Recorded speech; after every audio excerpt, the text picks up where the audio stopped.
last week on the SMITE Minor League. Good morning, folks. Welcome to the SMITE Minor League. Feeling pretty good. Really excited to get into this SML action and definitely looking forward to seeing what the day has in store for us. 16-2, Queso playing very clean. They were only giving up one death until the very end of that Titan siege. Just an airtight performance from start to finish. First, I've got Anatoly joining me on the desk to go over our second set of the day, which is going to be the Exordium's kind of debut back in the SML up against some tough opponents in Simplicity. Aren't available. Angry is trying to find the damage, and here comes Faeles. StreakUp gets the double kill. Faeles gets another one. Fire Giant goes down to Simplicity. Alka's going to get jumped on top of it, and Faeles gets another one. A split penta between two players plus the Fire Giant. They had some moments of momentum, but just could not keep a firm grasp on it. And in these matches against teams like Simplicity, you can't really afford the slightest bit of a slip-up. They will take that full advantage the whole way through. We're going to go over there to NA. That's what's going to happen here in the minor league. From Panatom, waits out the Aegis timer for a triple kill, and now Osat suddenly is left all alone. Could my man find a second quadra here in one game? It's in the cards. Panatom with the quadra kill. This set, man, it's running the table. It's all set right now. Beast, man. What a beast. They won that one outright. Let's get those picks and bans ready then for game number one here, Taco. Team Cryptic going to be going up against Hype Unit. Just like that, I mean, Hype Unit was getting crushed all game, and they end up taking the sweep. I think their composition was better. Kespainify up at the very top. Maybe not too big a surprise, except for the fact that they took down Armada. We do also have those European standings, Simplicity and Queso up there at the top. Which is crazy. Queso having so much success this early on. It's only going to get tougher as the season progresses.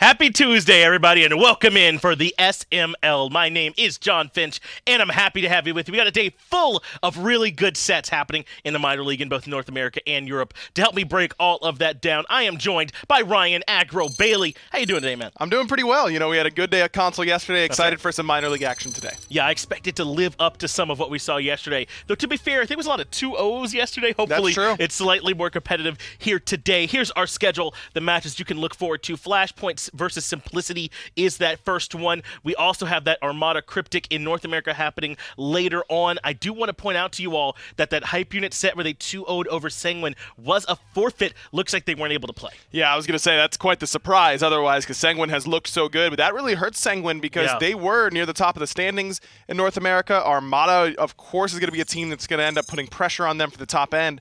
Losing a game like that really hurts them. Queso up there at the top. Since they're 3-0, I must assume that they're one of the ones that won the offline games then, so Simplicity is the one we'll be looking at later on here, but gets Flashpoint. Clearly, Queso is not one of the ones I think you were looking at if you're Simplicity about who you're going to have to worry about this phase. You were probably worried about Flashpoint in your rearview mirror, and all of a sudden Queso's up there too? It's tough, man. It is. I mean, the European minor league is really competitive. It was all phase one, and look, Queso was in that kind of three-way split for the top seed for quite some time, so it's not too surprising. It's just a matter of they need to keep the momentum going, and they can't afford to fall off like they did last split. Yeah, this is such a huge matchup, though, between these two teams because they're so evenly matched. Flashpoint and Simplicity, when they both have their full rosters, it feels almost like a coin flip to me who's the better team on any given day, and so much of it, I feel like, plays through Dzoni on Flashpoint. We talk about all the time, Ryan. We sound like broken records, but until the dude stops being the win condition, I'm going to keep talking about it. Look, I mean, how many times have we seen games where Flashpoint's losing, Dzoni is on a late game hyper carry, and then he gets a triple and they win the game? I mean, it happens too consistently, and you know that Simplicity, with it happening so consistently, is going to be ready for that sort of eventuality. if they go to the late game. No, I expect that same thing from them too. And the Simplicity team is obviously made up of a bunch of superstars in their own right. I mean, Genetics, DeathPanter, Faeles, maniaKK is on this team, StreakUp as well. So obviously, this is a roster of guys that I expect to come in well prepped and then to be able to handle Flashpoint. It's just that sometimes even when you're ready for it, they're able to pull it off anyway. The rest of these guys are no slouches either. FaraKrik continues to impress me and surprise me too out of that middle lane. So there's a lot that Flashpoint can do well. I like this Chernobog ban here by Flashpoint in the first pick slot. I mean, we haven't seen too much adjustment, I don't think, since moving from 8 bans to 10 bans. This is the perfect example of a good use of that extra ban in that first phase. This is a pick that Simplicity uses a lot for DeathPanter to give them that global presence and let them kind of open up the flexibility in their draft.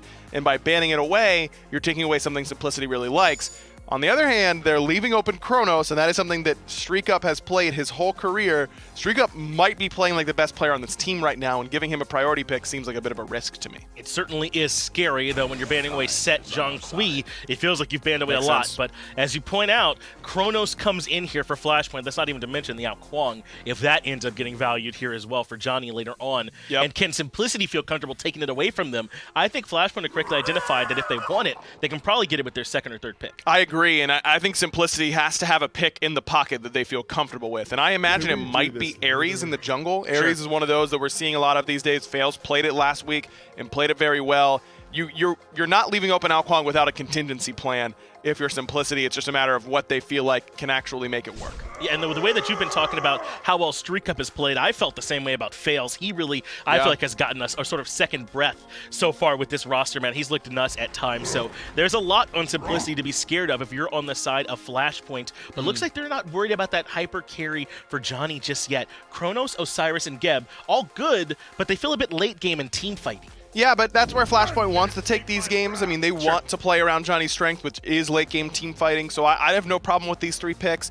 I like the Geb selection pairing with the Chronos because Kumbhakarna is one of those gods that, I mean, if you have no beads and you get rooted from the Groggy Strike, you have to ult, and that feels really bad. Geb Shield makes it so that it isn't really the case, and so it's just a matter of getting the late game all ready for Flashpoint's draft. Well, this Poseidon comes through. We have been seeing some mages in the long lane, and for what it's worth, I think Poseidon actually fits in pretty well over there, but this could still pretty easily be for DeathPanter in the middle lane too, so we'll have to see where that goes. That does add, though, a big cooldown, like a big ultimate that you have to be mindful of on Flashpoint. That Kraken can turn fights. It really can, and DeathPanter's played a lot of Poseidon in his career. I still think this will probably go to him in the mid lane, but I'm already looking at Simplicity's comp, and they're kind of priced into a traditional ADC here, if you ask me, especially if they're going to go with Ares in the jungle as their kind of counter pick in the pocket for a potential Ao Kuang. Now you're kind of forced into going a traditional ADC, and now that it's Anhur that is more mid-lane focused, it might still be Poseidon ADC. I think Simplicity has left their draft very wide open. Well, Soul comes in for Flashpoint, still riding that mage ADC train twice now. They've got the Chronos and the Soul, which does make me think an Ao Kuang is less likely, since that's so magical reliant, and that's why I think we're seeing this Thor come in. What a world where new Thor gets the 9th pick, by the way. And this is great, man. I don't normally think of Thor as a Johnny pick, but I do think of really good junglers as Johnny picks, so Thor makes sense. Yeah, completely agree with you there. And now we have a little bit of late game to match what Flashpoint have. I like this kind of, okay, you can go late. We've got a late game thing in our pocket too, but I like Flashpoint's draft quite a bit. Yeah, me too. I think that both these teams are in a good spot. Should be a good match. Let's go ahead and get down to the action and have the caster start us off.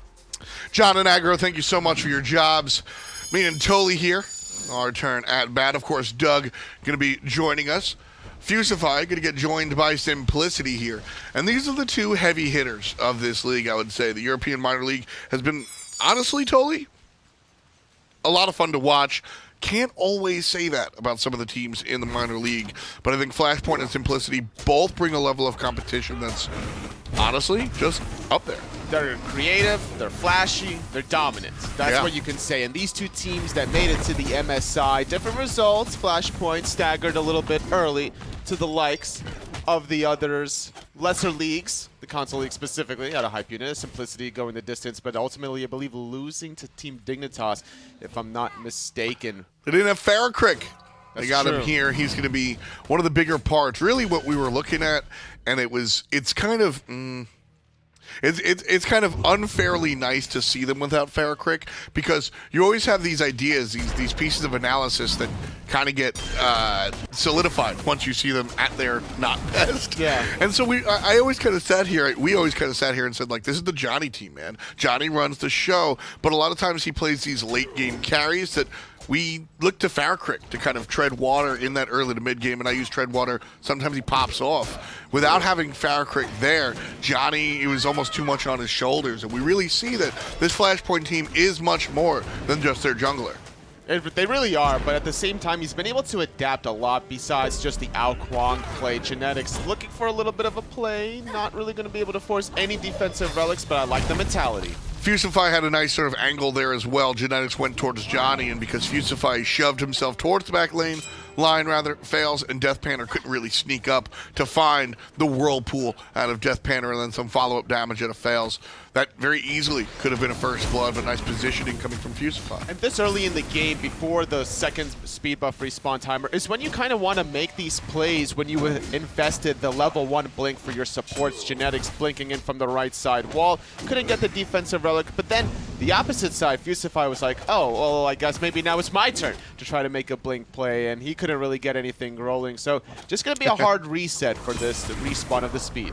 I do like to see players actually use it, though. Sometimes you see this blink just wait until level 5. You know, obviously neither team got anything from it, but better used than not, right? And within the next 60 seconds or so, neither of those supports are going to be level 5 anyway, so you still have plenty of a window opportunity to make a play happen. No invades quite yet for either team. I feel like they're still just kind of feeling each other out this early. Better to have lived and blinked than never have blinked at all, right? I like that. I like that a lot. That's the mentality here. StreakUp by himself.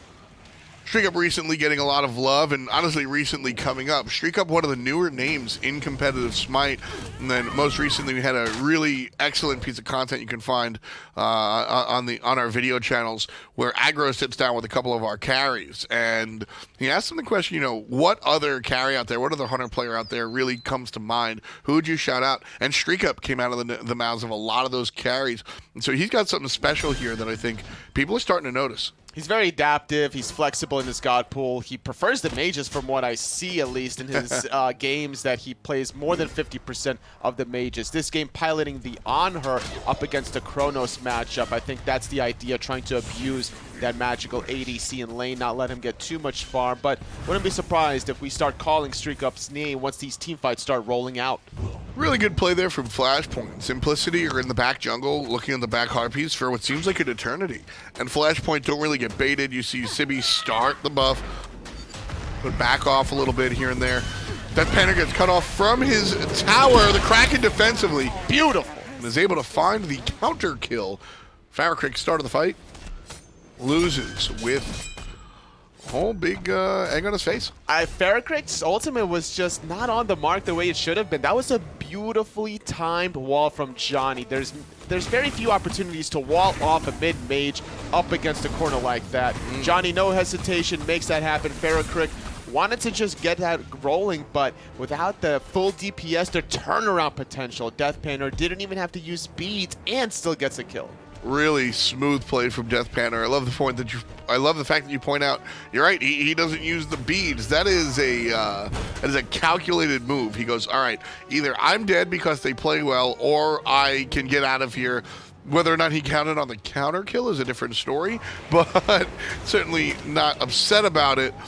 He's like, look, I'm dead if I beads, I'm dead if I'm not, because of the wall, and so to have the wherewithal to kind of keep it was a really smooth play. And also, I believe Dzoni and FaraKrik wasn't sitting on tier 3 boots quite yet, so they didn't have the power necessary. Also, a little bit of missed accuracy there, but neither here nor there. I don't think Flashpoint are going to be kicking themselves too much about that play. Still plenty of Smite to go on. They do trail by the first blood bounty, something to think about, especially because that was, we've seen that play.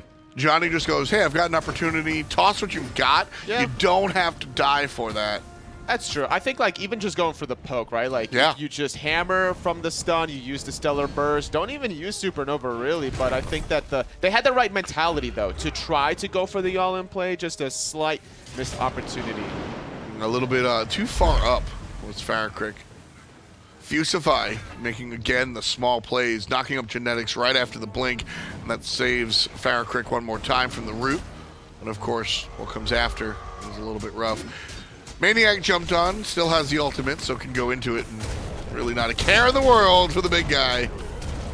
Finds the ult, pushes himself defensively underneath the tower, will back to base, and teleports up in about 9 seconds, so not a big deal here for the solo laner out of Simplicity. Sibi was able to make that play happen because of the tier 3 boots. He was just able to chase down maniaKK with the basic attacks. maniaKK, though, back into base, now has tier 2 boots, so is a little more agile to get into safety. Having a lot of defense with that Dynasty Plate helmet, but Sibi just has natural tankiness being an Osiris with that passive. Sibi here in trouble. Does have that passive reset now.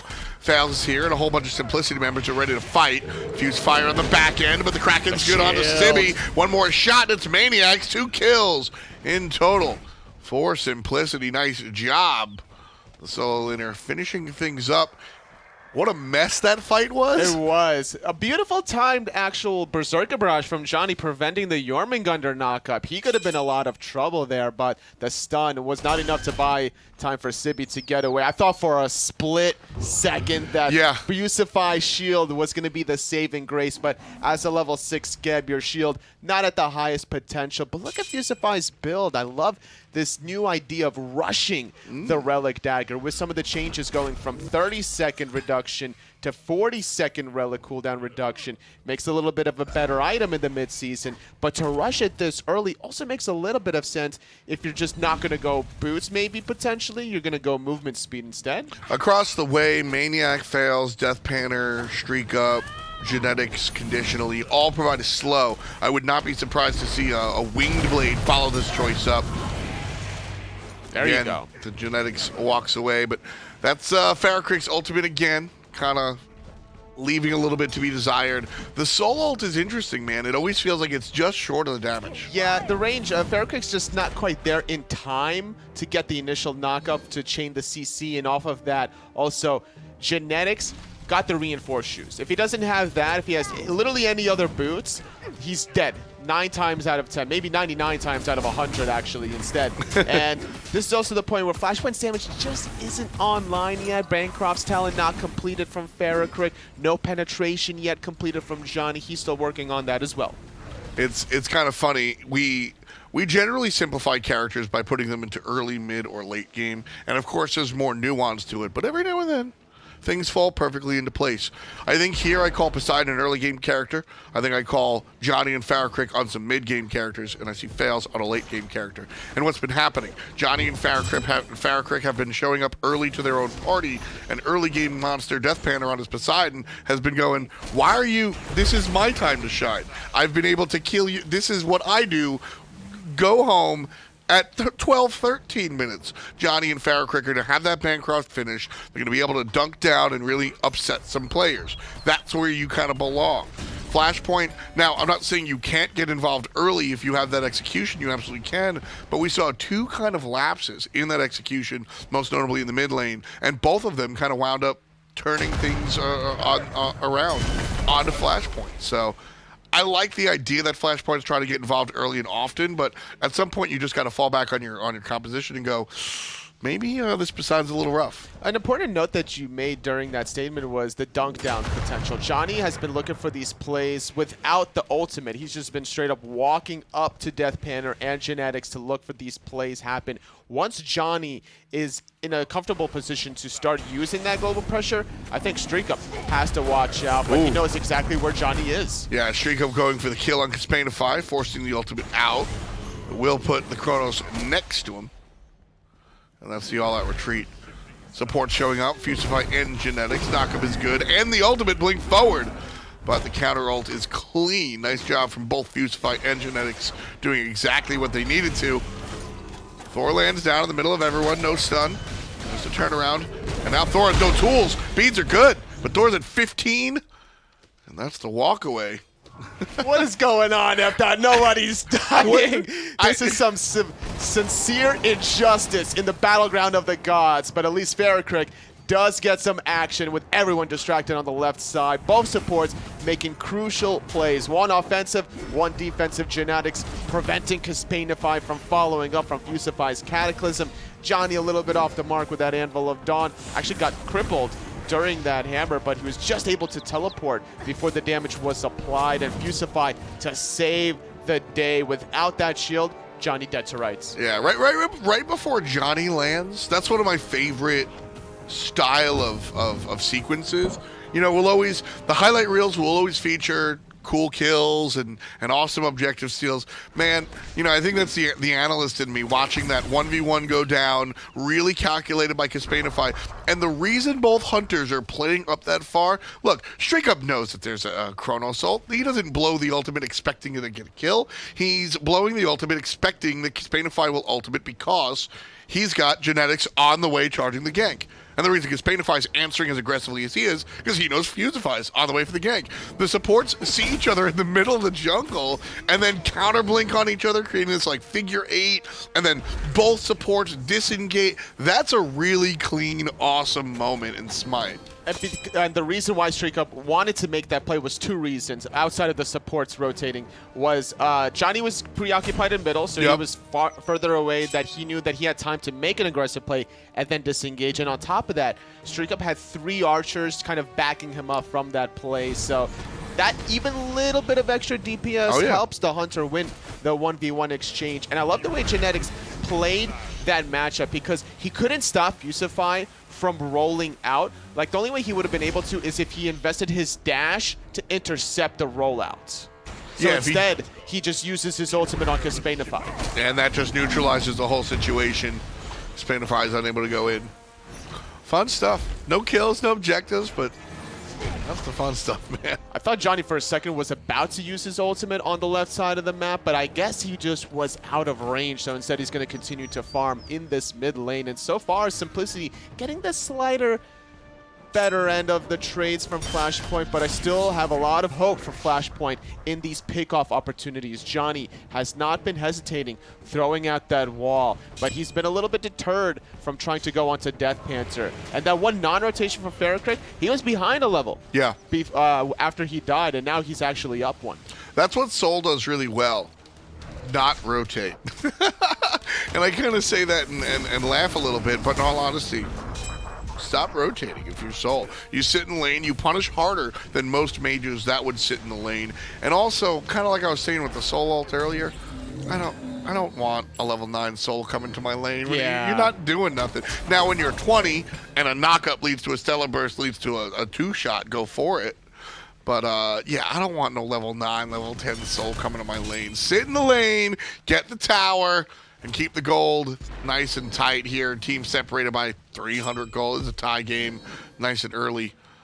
Simplicity able to start things off and get a first blood, but obviously Flashpoint finds just as much gold in the tier 1 tower.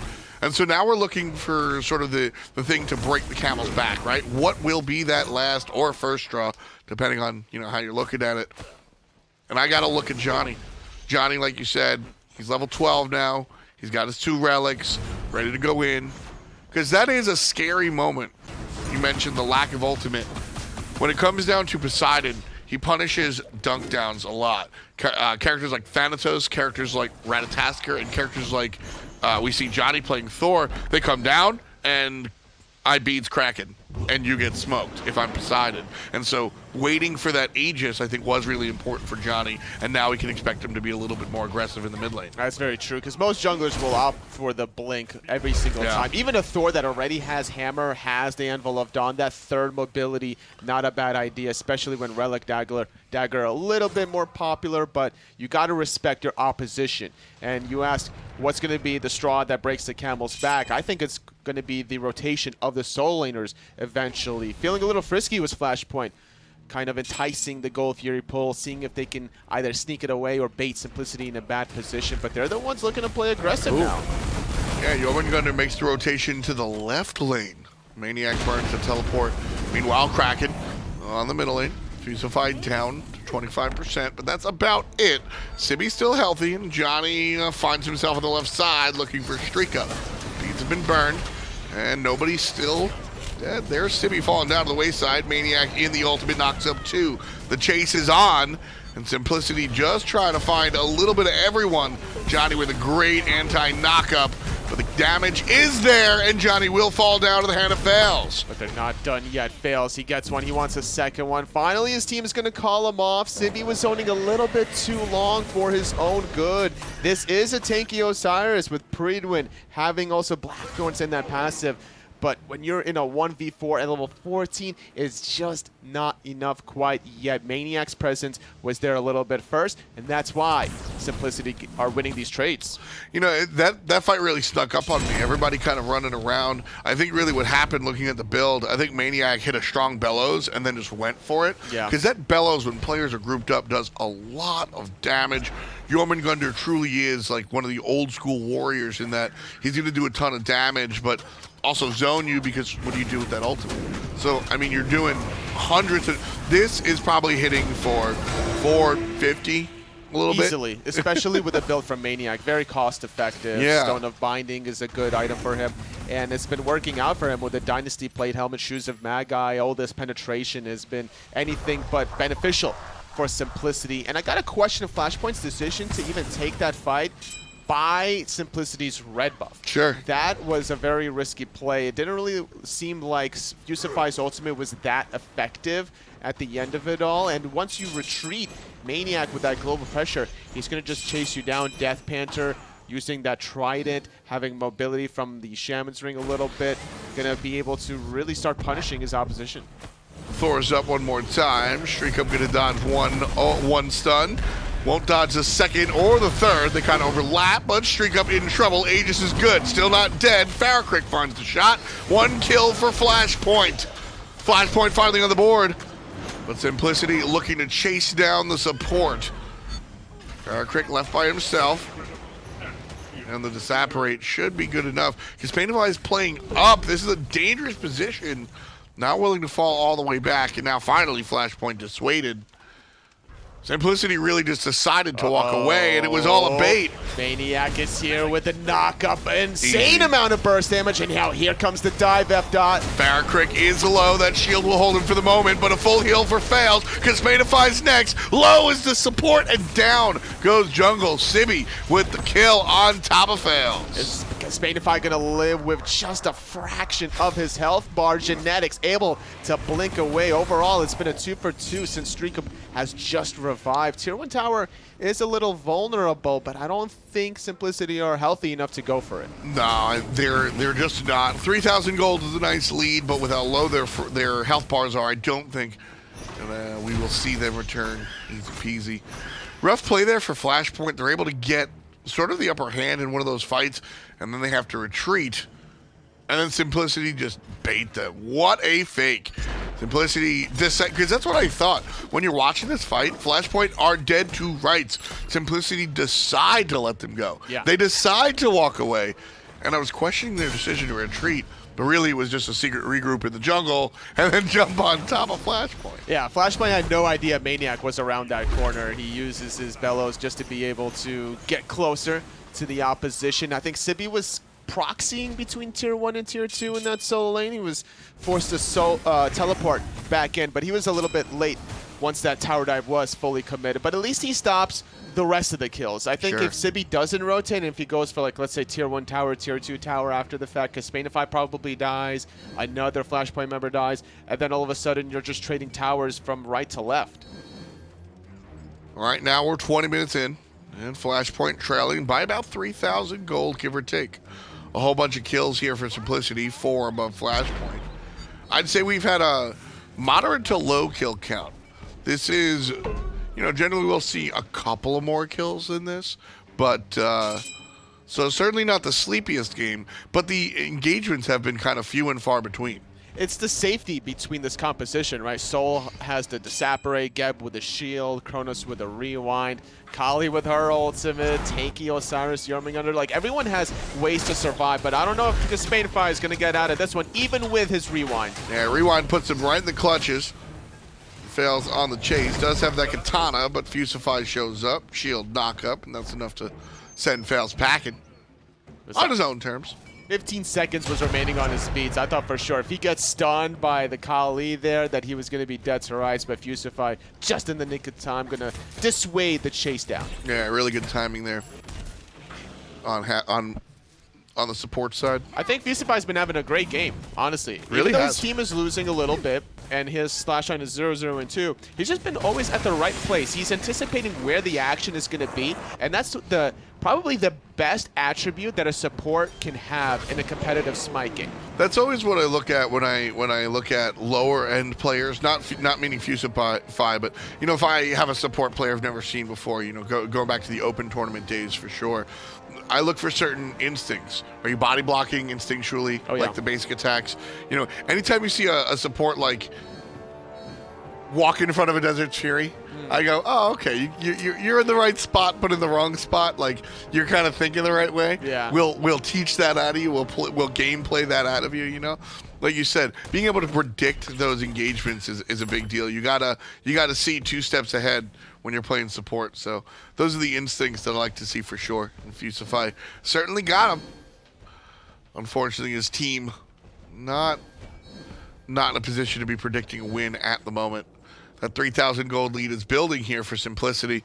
And the Primal Fury rearing its head right now could be the target. I think this next team fight is going to break the game wide open, F. This is the point where we're seeing the soul laners hitting level 20. We're very close to it. Faeles sitting at level 19. His DPS is through the roof now with Executioner and this Hasty Katana. Not going to be able to catch out Dzoni quite yet as Fusify was considering making a play, but Simplicity are so spread out that it makes it impossible for Fusify to get like a prime target of a Blink Cataclysm play. I'd like to see Simplicity just start this. As soon as you get Blink Catted, you can walk away. And as far as objective secure is concerned, DeathPanter is on top of the world. Your only concern is Dzoni, and that's really what you're looking for. You're not looking for the Gold Fury. You're looking for Dzoni ult, and then kill him or don't. I don't even care what the outcome of that is. As soon as Anvil of Dawn is down, then you full commit and pop a Kraken. Yeah. Faeles is not going to look to play aggressive, but he's keeping eyes on Dzoni. That's the important thing, because they need to know when exactly that Thor ult is going to be coming out. And with the conjunction of the Cataclysm from Fusify, those 2 ultimates combined can really just dominate for Flashpoint, even with this deficit. So recognizing this, using that 3-level lead, keeping the jungler in mid, really hurts Flashpoint's potential. And this is what Simplicity does. If we can't get you to bite on the lead that we're looking at towards Gold Fury, that's fine. We've got minions continuously walking down this mid lane. We'll pressure the tier 1. Oh, he really wanted to teleport to that hammer, but it's Fusify engaging first. Faeles a little bit low, forced to disengage. Genetics gonna zone out Sibi from chasing it down. Flashpoint really wanted to push that because Dzoni got a great stun onto StreakUp, chipping him away, but I think he was under the Whirlpool cripple to prevent that teleport. The Gold Fury started by Flashpoint here. And down. Easy. Simplicity zoned out. Oh, Simplicity going to be on the chase now. They're not happy about that play. maniaKK can't get a knockup, and so Genetics and StreakUp in the party will back off. Wow. That's problematic, Anatoly. That really is. It is a Primal Fury at the end of the day, but sure, it's not as much gold, so Flashpoint is still a little bit behind, but when you're sneaking objectives like that, you're preventing your opposition from getting that buff, so you're still keeping yourself relevant in the game to try to get to the same late game form, but Dzoni's not going to be able to match the late game of Faeles, but I think that FaraKrik and Kespainify alone should be able to match that DPS. We certainly shall see. That is a tall order there. Fire Giant has been started and Frenzy's popped. That means Simplicity are really looking for it. Fusify and Sibi are here. Fire Giant at 25%. Sibi zoning. Dzoni lands on the backside. Here comes help. Nobody looking at the Fire Giant. Flashpoint are able to take it away. DeathPanter falls down to the hand of the jungler. 5 players strong in Flashpoint unis as Dzoni gets a double kill. 3 players on the bench for Simplicity. We got a tie game and a momentum shift, and dare I say a lead change, Anatoly. The tier 2 tower in the mid lane is as good as God, and that'll put Flashpoint up a good 3,000, 1,500. Show me the graphs, baby. That was a frustration call from Simplicity to go for the Fire Giant just because they lost that primal fury. Oh, no. And this might actually be an end. F-Dot is 5-on-2. 28, 16, and 20. They've got 2 players here, and Flashpoint won none of it. Easy peasy. The steal is ours. And just like that, Flashpoint steal game 1. It's very long sometimes to give an explanation as to why a team lost, but it's very evident in that game as to why Flashpoint was able to beat out Simplicity with that Fire Giant still. Exactly. I mean, like you said, I kind of felt that frustration as well. Man, they snatched that Gold Fury. How dare they? And even down to the wire, I got the idea that Flashpoint did not care. They were looking for the team fight. By the time the Fire Giant goes down, there's already 2 people dead. I think that there needs to be something cleaned up about that call. Even though they were up about, what, 3,500 gold, even though Faeles did have that 3-level lead, they needed to take the fight around the blue buff, get some relics down, get some kills before you go for the objective. The zoning was there, but Fusify was in that secondary part of the rollout, so he was CC immune, and then Sibi goes into the backline, and then the reset never really happened. The reset didn't happen, but the steal and the win certainly did. Up 1 game to none. We'll be right back with the minor league.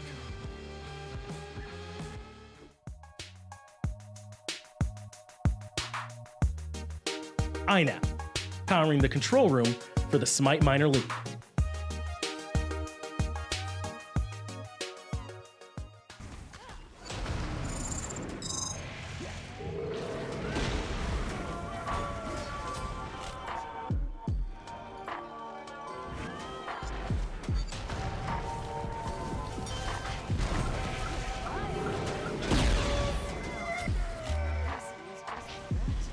Showing up, Fusify and Genetics, knockup is good, and the ultimate blink forward.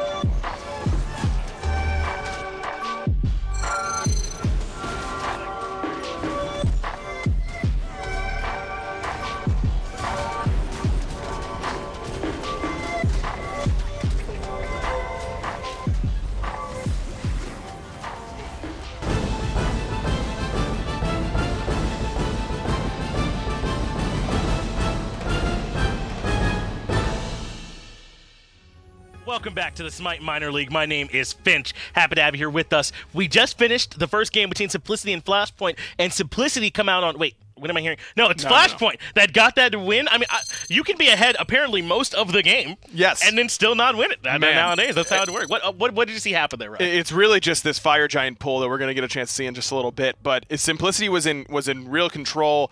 Flashpoint felt like they just weren't able to stay relevant, really because Dzoni wasn't able to stay relevant in this game. Very low on the player damage charts. His early game, they were trying to do a lot of things and be aggressive around these Thor walls, but the dunks weren't there, the walls weren't landing, nothing was really working for Flashpoint. Yeah. And then just one fight goes well. That's right. I think it was this fight around the Gold Fear that was one of those big turning points for him. It's actually Flashpoint who got this fight started off. You can see what we're talking about. They came in 5k gold down. Simplicity were clearly in control, but they get this primal and win the fight around it, and that kind of sets up for them to go make this Fire Giant steal. I mean, it's Simplicity on it. They've got the frenzy. You expect them to be in the right position, but just good play here by Flashpoint. Dzoni finally lands a dunk on the backside, and the rest of Simplicity just gets so gobbled up by trying to finish the objective that Flashpoint not only steal the objective, but end up getting the kills as well. And we see that all the time with these teams at every level, even the SPL level, where you're trying to juggle the fight and the objective at the same time. You have to make one decision and stick to it,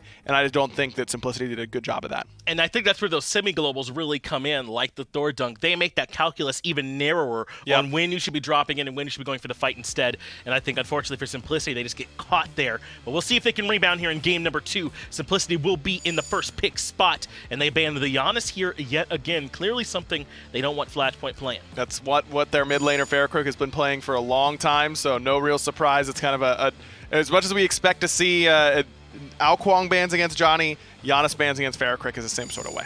And I know that at the end of the game, Dzoni made a big play on the Thor, but as we kind of mentioned, for the most part, that Thor was lackluster. I mean, just to call it as I saw it.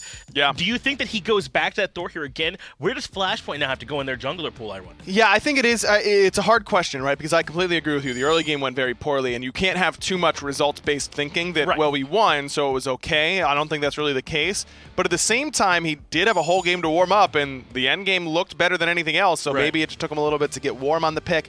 It's just a matter of did he feel a lot better towards the end of the game, and that's why we might go to it? Or is that we just think it's good and we'll just try and run our heads against it again? If it's the latter, I think you move away from it.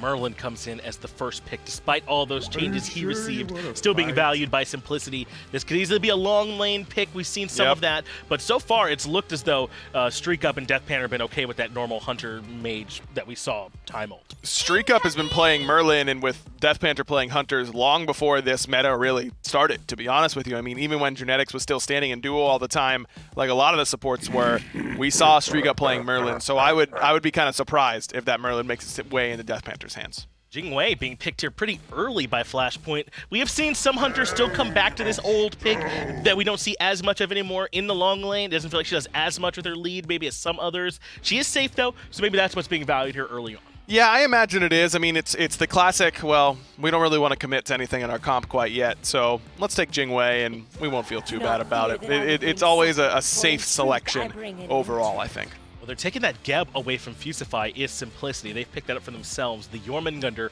will be back for maniaKK. For what it's worth, I think he was actually in pretty good control up against Sibi's Osiris in lane with this Jormungandr. No problem at all with them going back to this pick. I'm immediately looking at both drafts, and I'm loving the potential of Willick's pick here for Faeles. I mean, you've got so many knockups on your side. All three of your characters have a knockup in their kit, and then you've got Jingwei Kali on the other side. It's early pressure, which Simplicity could end up leveraging. I don't know if Flashpoint's get abandoned. It's not really a Faeles god to me, but this is where you go, man, I'm really glad I played a bunch of Willicks a month ago or something like that. You know, it's for drafts just like this. Well, Uller and Serket banned out by Flashpoint, so clearly worried about pressure coming out from StreakUp, and then maybe not quite sure where Dzoni's going to be going, so they just ban away a jungler, perhaps even a sign they might want some healers to come. Osiris and Thoth banned out by Simplicity, despite the fact that I actually think, like I said earlier, that Sibi didn't play the Osiris particularly well in the laning phase. Guan Yu, different look. I mean, this is going to be much more about that team fight, and that's where Sibi really likes to play anyways, is not really there for the laning phase the majority of the time. Guan Yu doesn't get interrupted by anything Jormungandr has in the kit and provides late game healing. I think that's a good pick here for Flashpoint. And they don't have to worry about Serket either, so nice ban by Flashpoint on that one. They knew they wanted some healing coming in. Apollo picked up. We've seen a little bit more of these Apollos lately, and the Erlang Shen. Man, if you're going to get to 9th pick junglers like this, then yeah, wait to pick your jungler, I suppose, right? Erlang Shen this game, Thor last game, I don't believe it. Yeah, I don't know. That's just kind of the way it goes sometimes. They don't think it be like it is, but it do in this instance. Soul going to come through here as well. I believe it was FaraKrik that played this last game, so he's hopping right back on that horse. Both these team drafts, again, are still really good, so I would be surprised if we don't have another really close game here on this one, Ryan. Simplicity versus Flashpoint. Simplicity need to win. Let's find out if they do. Certainly time to kind of watch and tune in as Genetics is going to get just smacked by Fusify a little bit. Last game, I mean, Simplicity won 99% of that game, I'd say. Close. Maybe 98. Yeah, around the high 90s. They're like definitely like that A to A plus range. Exactly. But it only matters who crosses the finish line. That's true. They got their victory snatched right under them. Now, I still like the fact that they did commit to the call as a unit. Sure. It was just like the wrong call. Yeah. Given the circumstances. I'll give you that. I will always say, I always say something to the lines of, I'd rather watch 5 players follow the wrong call than you split into 3 and 2. It's like the captain that goes down with a sinking ship. Because at the end of the day, you'll never be able to know what the right call was if your team splits up.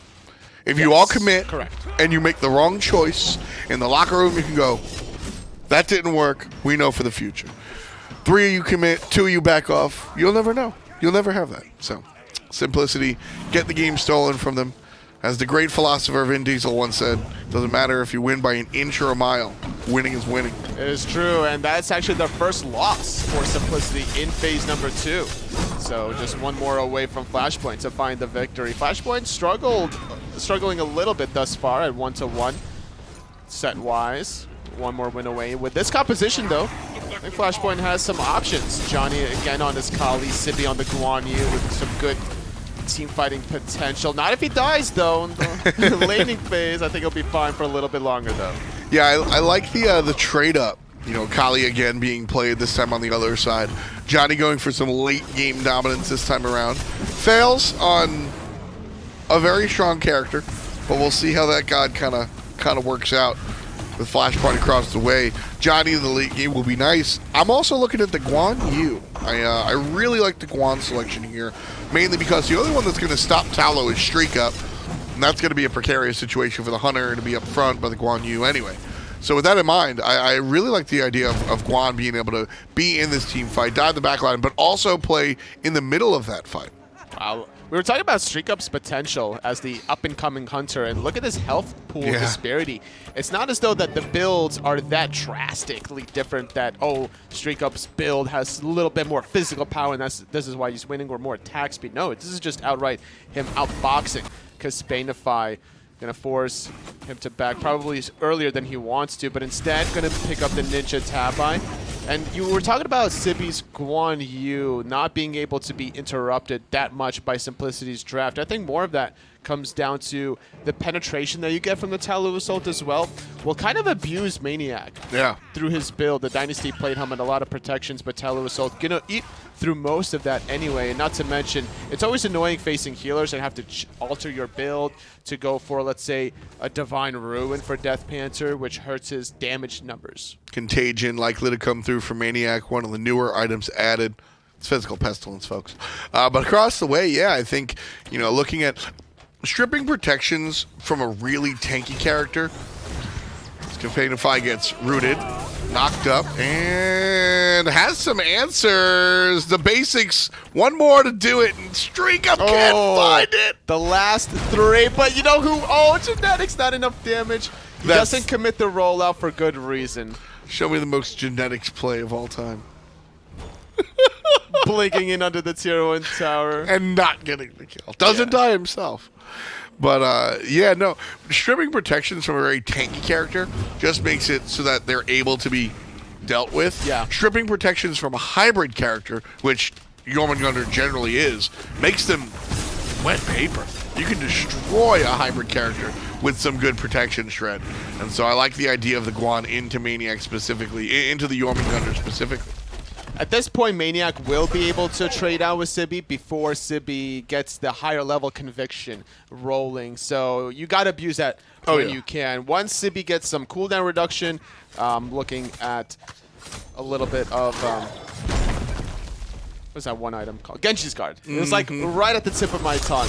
This is like the perfect counter build for Sibi to be able to make that play. But I'm just feeling confident just to see how much damage he's going to do at level 5 for the future. Cutting maniaKK down to about half, a little above it. The ultimate full combo.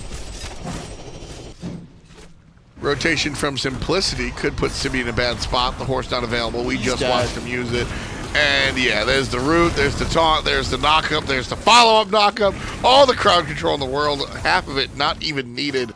And Sibi falls down to the wayside. Dzoni's able to confirm the blue and walk away. Well, Simplicity couldn't make it happen in the left side of the map, so they tried their best efforts on the right. Not respecting that potential rotation was Sibi. Around the 5-minute mark, there needs to be like a little bit of a red flag waving in the air. It's like, oh, this is after the secondary speed buff respawn, which is around that 425 to 430 marker. So within those 30 seconds, you don't really know what pathing the jungler is going to take, and they took it all the way to the soul lane.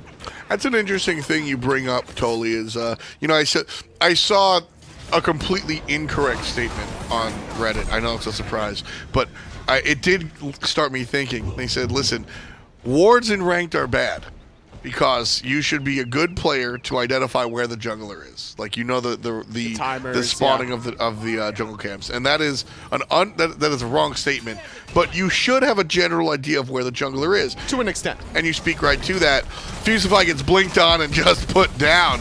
The basic attacks after the fact will confirm it. The jungler gets the kill. Here comes Dzoni, though. Flames are good and Faeles low. There's the ultimate from the Kali, and it's good enough. Dzoni resets. Sibi comes on over. And that will be the end of things. 1 kill for Flashpoint.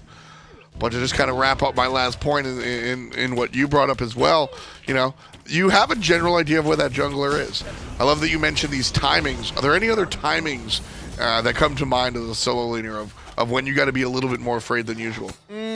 I guess it's like when your blue buff is coming up versus their blue buff and how they've been playing the laning phase. Like if you've been losing your blue buffs to invades between, let's say, you getting out pressured from your support and yourself, then you have to keep that in the back of your mind, because generally speaking, you get the blue buff invade once, you're going to look for numbers 2 and 3, rinse and repeat. Right now, a little bit more of an active game than we saw in game number 1. Wasn't a snooze fest, but a low kill count to be sure. Fusify blinks in, finds StreakUp, who finds himself down and down for the count. Tied at 2, 7.5 in. I love seeing supports go Blink because of plays like that. Without Blink, that play is not really a possibility. Sibi, though, in a lot of trouble. Prevents the first knockup. Still has 1 more World Serpent. Will zone Sibi away in just enough time to get the Warrior's Will under the Tier 2 tower. Shout out to Reinforced Greaves. Sibi rocking the Tims, and that's the only reason he's alive right there.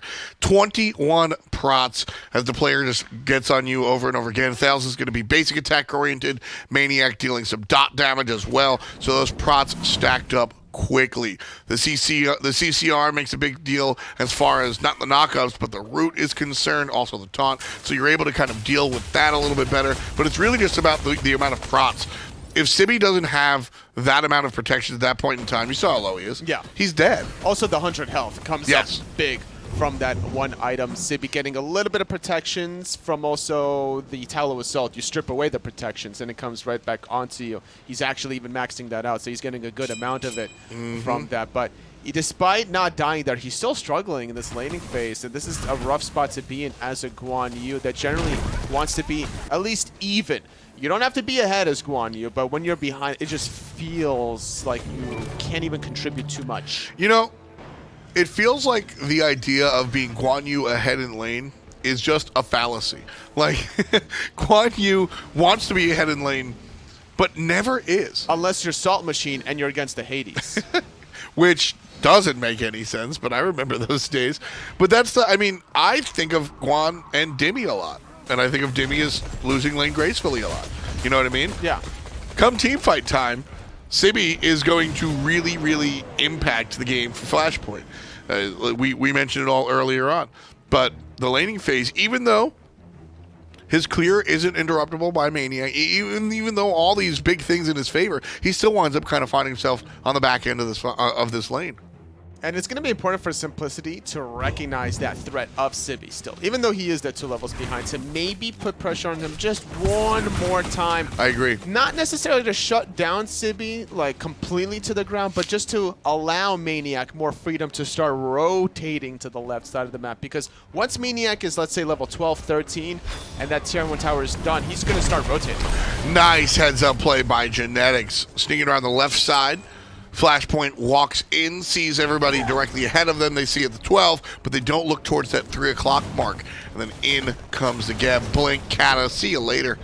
Just already gone. Whether it's Fusify or Genetics, there's no hesitation from the split seconds, like, oh, somebody's out of position, blink, ultimate, get the kill, and now Simplicity are feeling frisky. That's the same type of reaction they have towards the objectives, and they should. Sibi and Kespainify show up literally a second too late.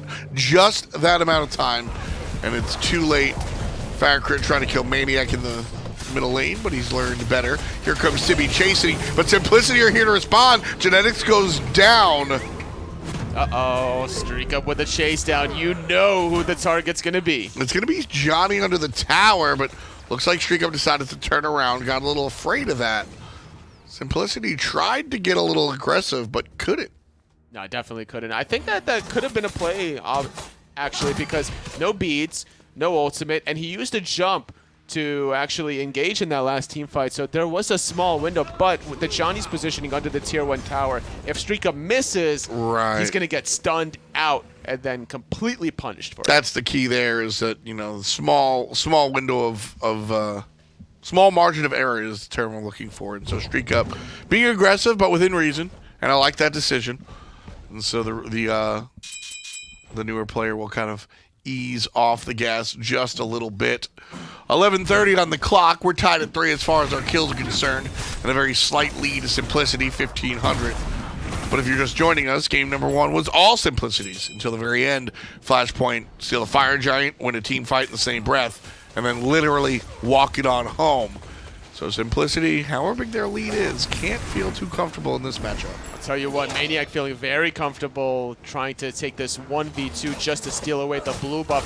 For a good reason, obviously. Sibi on the Guan Yu heavily depending on that item for the MP5, but I guess he also has the Blackthorn's Hammer, so he can rely on that MP5 a little bit once he dips under the mana threshold.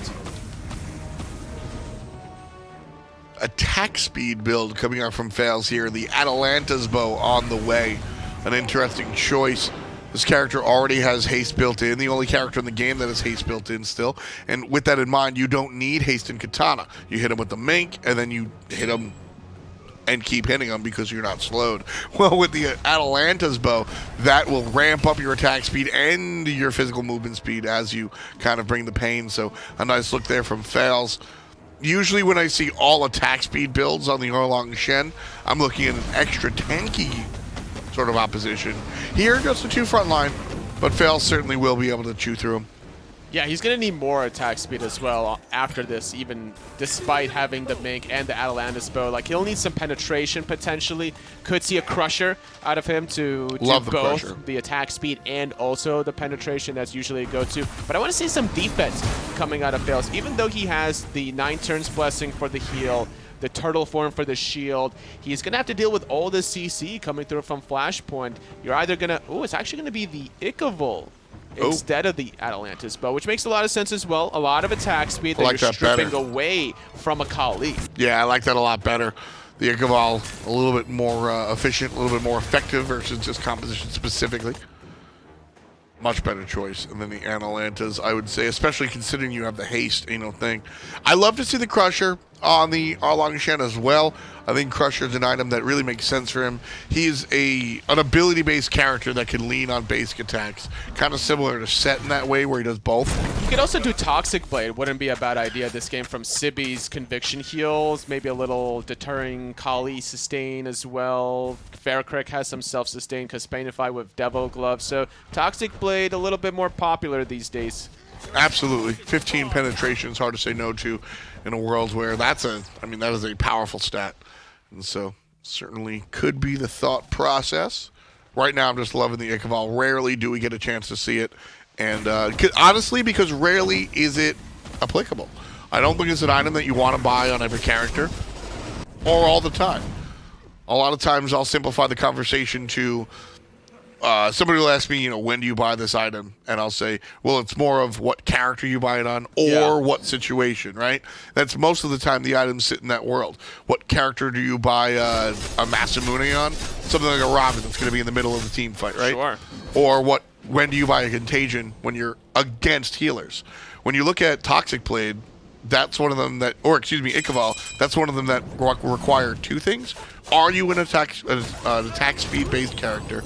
And are you up against an attack speed-based character? And if both of those boxes are checked, then you can buy an Ikavul, and it's really damn good. Outside of that scenario, there's probably a better choice. Yeah, and I really thought that, with the changes to Ikavul, we would have seen him more in the solo lane with, let's say, the Osirises, the Bellonas potentially being brought out every now and then. But, it's not really being seen because of some of the Guardians, right? Jormungandr being played quite often. And it's more about team fighting potential when we're seeing the Guan Yus, the Amaterasus, and how they're going to transition instead of, not just winning your lane or being a bully. Do you buy Osiris versus Erlang Shen solo? Are you buying it? Real quick. Yes. Primal Fury blinked on, and Simplicity will take it. Flashpoint now looking for the team fight like they did in game number 1. Kespainify safe, and so will Johnny. maniaK's the one going all the way in for Kespainify. Nice blink from the Guan Yu to heal just a little bit. And now Fusify being searched out by DeathPanter. Mid lane Siege is next up for Simplicity. Simplicity get another objective very cleanly. Flashpoint caught the pants down, but they need to defend this tier 1 tower, and that's why Sibi getting off a nice little beautiful double stun. StreakUp still in trouble, knocked up by FaraKrik, but on the way out. Faeles now below half, and here comes Dzoni, jumping on top of the carry and putting him down just like that. Ultimate's good, Faeles gets the target, and that's the second part of the double kill. Flashpoint, just like game number 1, bites back. The reset, so important for the momentum. Dzoni able to get that clean double kill. Not interested into the tier 2 tower's flashpoint. Is this going to be a fire giant or a bait? Too early for fire, I think. Dzoni half and not far enough into the build just yet. Katana providing really low damage to objectives. Katana providing low damage in general. It's really just a chase down. I'm just surprised that they didn't go for the tier 2 tower. They had a 5-on-3 power play for about 25 to 30 seconds. Utilized that wave. No ultimates available for Simplicity to really play defense. I think the call from Flashpoint was immediately Fire Giant, and they fall back into the jungle and realize it's not going to happen. So they get mid-harpies, and it's already too late to walk towards tier 2. Sure. And, I mean, how many games have we set up here and called a loss because of frustration? Oh, yeah. And so, liking that play, look at game number 1. Last one, yeah. Yeah, and so with that in mind, I'd much rather Flashpoint make the wrong call and just commit to a retreat than... Maniac's in trouble. His ultimate's not quite up yet. Stunned It's out. up. Finally back up, but how far can he get away from the action? I mean, he's going to be able to get on out of there. Okay. He is Jormungandr. That's pretty damn far. It's the whole lane, Tolly. He's the world serpent, not the half-rotation serpent. He's the global serpent, my man. That's pretty far. Watching maniaK push that far up, and and Tolly and I are watching the little diamond on the left side. You go, his ult's not up. Yeah. You know he's looking, counting down from like 5 or something. Oh, yeah. There's no way maniaK's going that deep. So I was like, nah, he's fine. Yeah. But now without the ultimate for about another 30 to 45 seconds, there might be a window where Flashpoint could group up. They might not be able to defend this tier 1 tower. It is too low. It's only Sibi immediately here. But they should be able to, maybe if they pincer maneuver. Now, Johnny's still not here. It's still going to be like a 4-on-5. Kali is in the wrong spot. Kali could split push here. But the fight will be around the Fire Giant. I don't mind this play, actually. Johnny's going to get a tier 1 at the very least.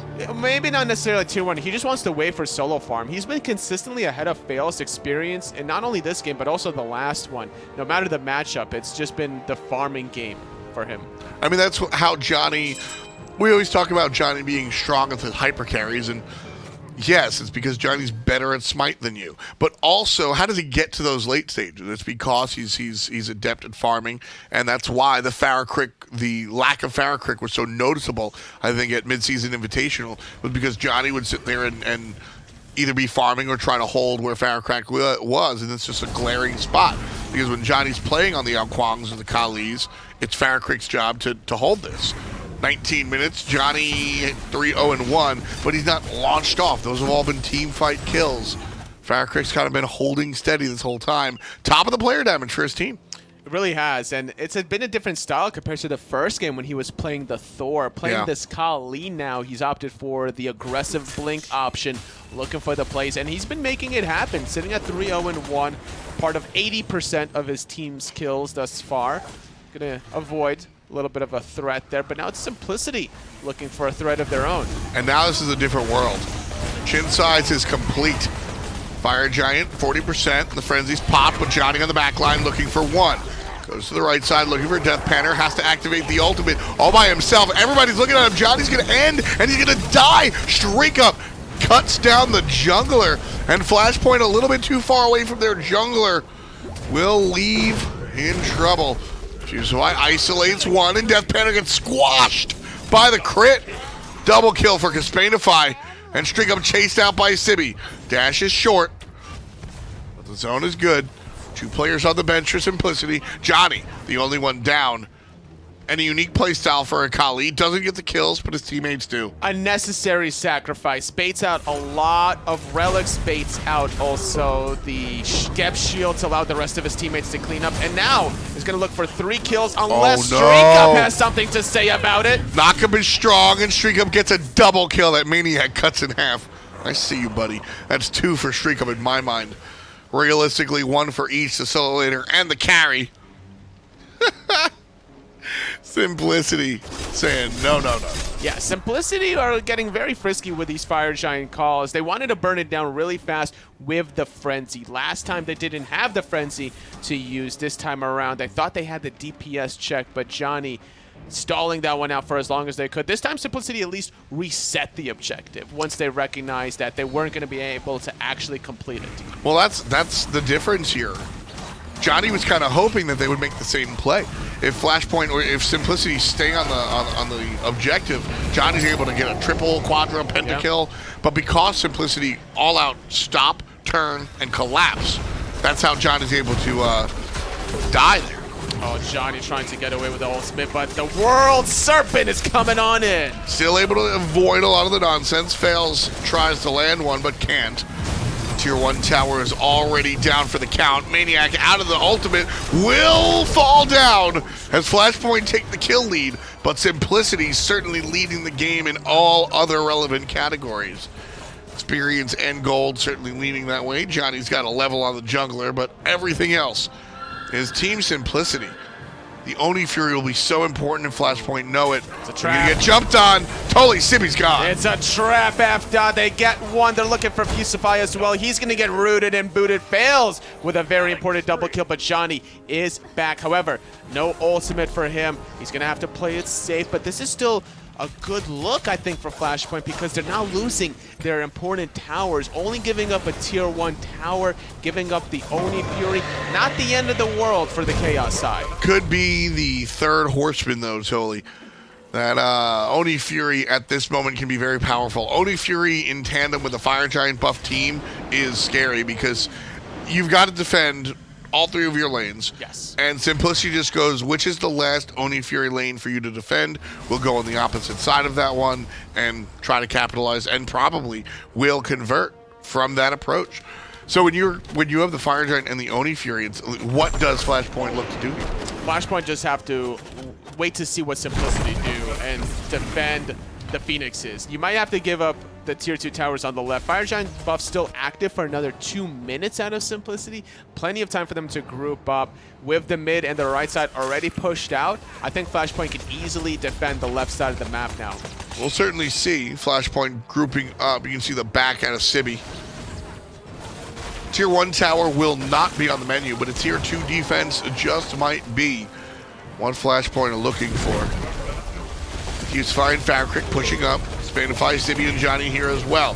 maniaKK looking for the flank and will come around unseen. 3-player knockup and a 4th coming up big from the Kumbhakarna.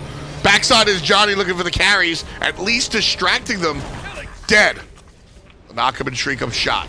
Everybody else being zoned out by maniaKK, and that's a tier 2. He didn't even use the ultimate before dying either. Dzoni, what was he doing? And now the dive is going to happen. StreakUp up in the chariot. It's a 5-on-4. Everyone low from Flashpoint. They have to concede the tier 2 tower and even the Phoenix. StreakUp with a perfect ultimate there, and I'll tell you why I love it, Toli. This circle of the Phoenix, StreakUp lands on the outside edge. Doesn't go past it, doesn't dive a fountain, just zones with the Apollo ultimate, and that everybody has to get away. They don't want to get knocked up and dead, so they have to walk away from the Apollo. That opens up the entire Phoenix.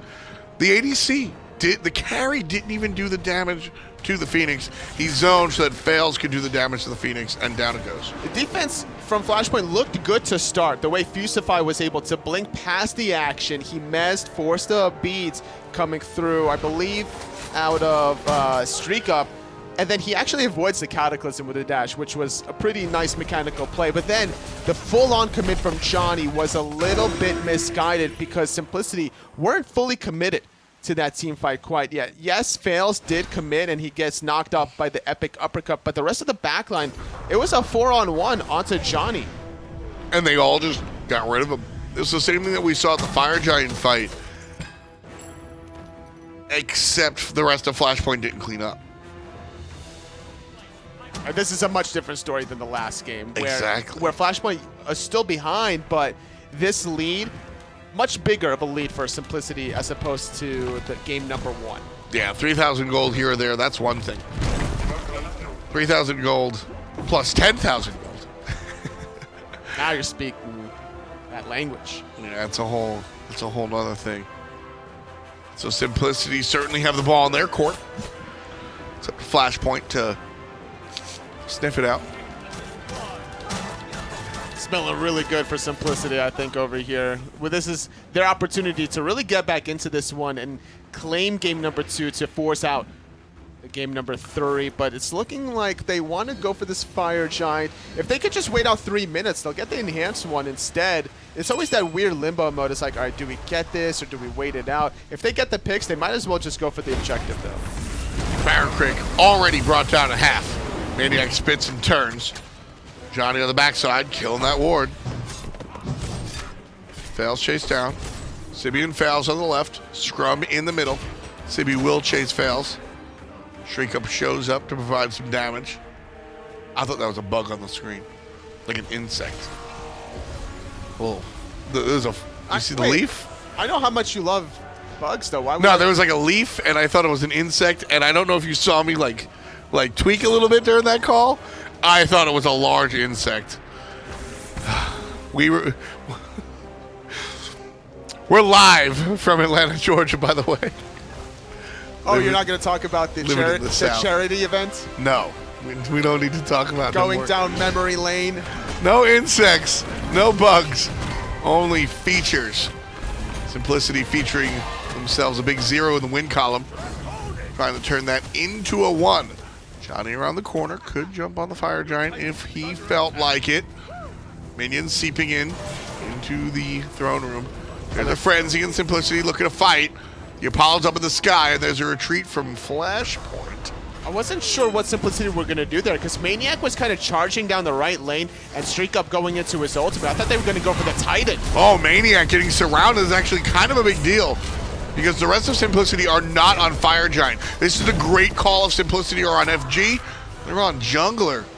I think that's game, Tom. It's a 5-on-3. If they really wanted to, they could run it down the left lane with that Phoenix respawning, but instead, maniaK, not the healthiest of bunch. All their ultimates are committed. They're going to play it super safe with this 14,000 goal lead to force a game 3. Easy right there. Simplicity now with the Fire Giant and a ridiculous lead. Flashpoint in order to defend. Everything has to go their way. And frankly, Anatoly, their defensive composition is not exactly number 1 in the siege department. It's not about like looking for poke, but if they can get a favorable engage like this, certainly would up their chances. It's outside the Phoenix. No real follow-up. FaraKrik not there. FaraKrik showing up now a little bit too late as Faeles just chows down. Faeles and StreakUp. Take care of that Phoenix. Apollo is really good at sieging out Phoenixes with that Audacity passive. Even having Titans bane a little bit for these tanky targets out of Fusify. Sibi, not the tankiest of bunches, has a lot of health in his build, but needs a little bit more protections to synergize with this Predwin. Yeah, you see the Rune Forge Hammer. It's going to allow him to do some extra damage, but... You know, to be fair to Sibi, though, the team, and I know there's a Kali on it, the team seems to be lacking damage. Big counterplay coming out from Simplicity. Witchblade plus Ikaval. It fails on Kali. Kali is kind of toasted. Really good counter building coming out from the enemy team on Simplicity.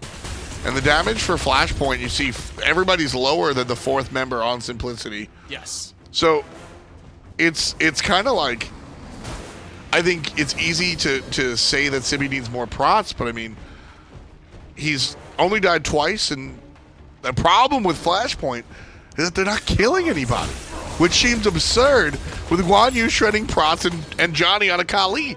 But that seems to be the issue.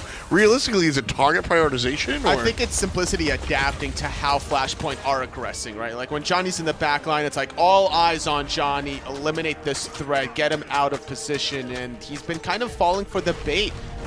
consistently, and like the heals from Sibi, not really too impactful this game either. We're seeing a little bit of anti-healing from Divine Ruin out of DeathPanter, Pestilence from Genetics, and that's been enough thus far. Sibi was struggling in the early laning phase, and he hasn't made the impact in team fights either. Mid lane, a little bit of aggression coming out from Simplicity. Both sources are going to be something players have to watch out for sure. Flashpoint, though, grouping up here on the left side. They know Simplicity are going to puncture here. Mid lane was already their point, and now the left Phoenix is the target. It's already been brought down, so it should be rather quick. Backline is Maniac, front line is Dzoni, and StreakUp says, no way, Jose. Left side bird goes down. That crit was just so impressive. Dzoni, yet again, for the second time this game, has died with his ultimate still available. Last time around, Simplicity had to watch as Flashpoint took it out of their hands. This time, Simplicity own it. And they say, all right, buddies, let's do it in game 3. It took 4 Furies and 2 Fire Giants, but this time Simplicity were very clean about their objectives, utilizing that frenzy, making sure that they reset the Fire Giant when Sibi was engaging the second time, and also when Dzoni was on that first Fire Giant. Tied at 1. Simplicity trying to get a second. We'll be right back after this.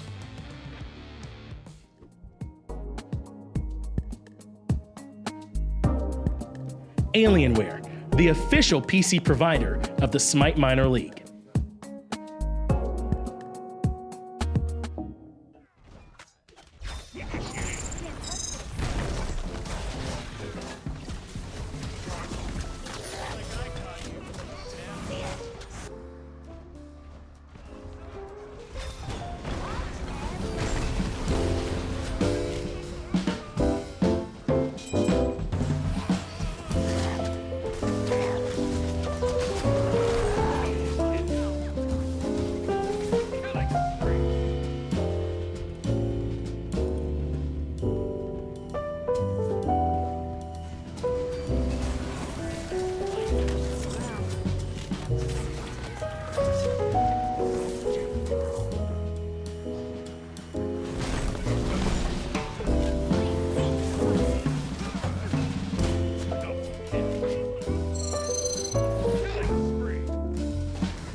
Welcome back to the SMITE Minor League, where suddenly everything is tied. My name is John Finch. I'm happy to have you here with me as we're in the middle of Simplicity versus Flashpoint. Ryan, help me break down a little bit of what we just saw happen, because it looked like, again, the team that was ahead couldn't hold on. No, I mean, look, this game was a little bit more like what I expected of Game 1. I mean, yes, Flashpoint looked pretty good for a little bit, but then Simplicity kind of grabbed a hold of the game and then didn't let go. It was really Simplicity choking it out pretty well after they got the lead. Faeles had a great game on this Erlang Shen. It's not just the scoreline that's impressive and the player damage, it's the stuff that you can't find on the stat sheet.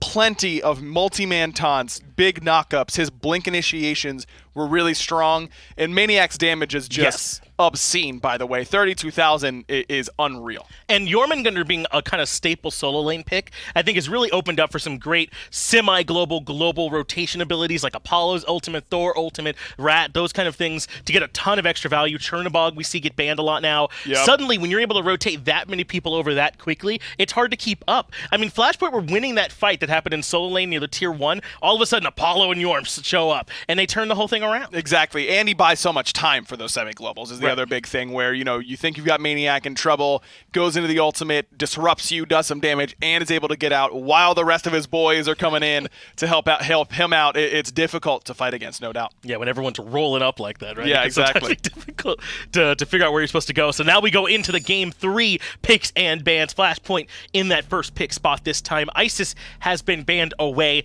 and let's talk a little bit about Isis, because I feel like she's really, really, really good. You should ban her in that spot all the time. Yes, I concur.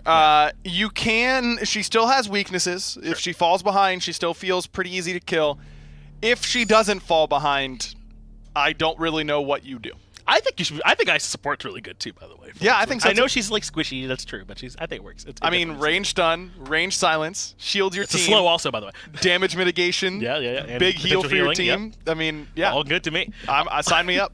Another Giannis ban here. Clearly, FaraKrik has earned the respect of Simplicity in that regard. They will not let him play it here this set. Speaking of, they won't let Set through either. Simplicity bans that out, as well as the Chernobog I just mentioned for all of his rotational prowess. So now no Merlin this time around for Simplicity. That was a big deal last game, and it didn't go to StreakUp, and it looked like it was just as good for Simplicity. That's what makes this team so strong, is that DeathPanter and StreakUp both have really, really big god pools. It's hard to ban them both out. Wow, Zhang making it through this time, and Flashpoint snap, pick it up. The only thing that would scare me in this situation is that it does look like Jormungandr can be picked up for maniaKK yet again, and at this point he's got to be in a groove on this god, playing it very, very well. That could potentially be scary, especially if they pair it here with this Geb. That's exactly the top two picks that Simplicity got last time, right? It is Geb, Jormungandr, so I wouldn't be surprised if they go that direction. Maybe they're leveraging that Sibi won't play the Jormungandr, Sure. and that it certainly is not a god that I think Sibi is really comfortable on, just based on his other gods in the god pool, the Wukongs, the Guan Yus.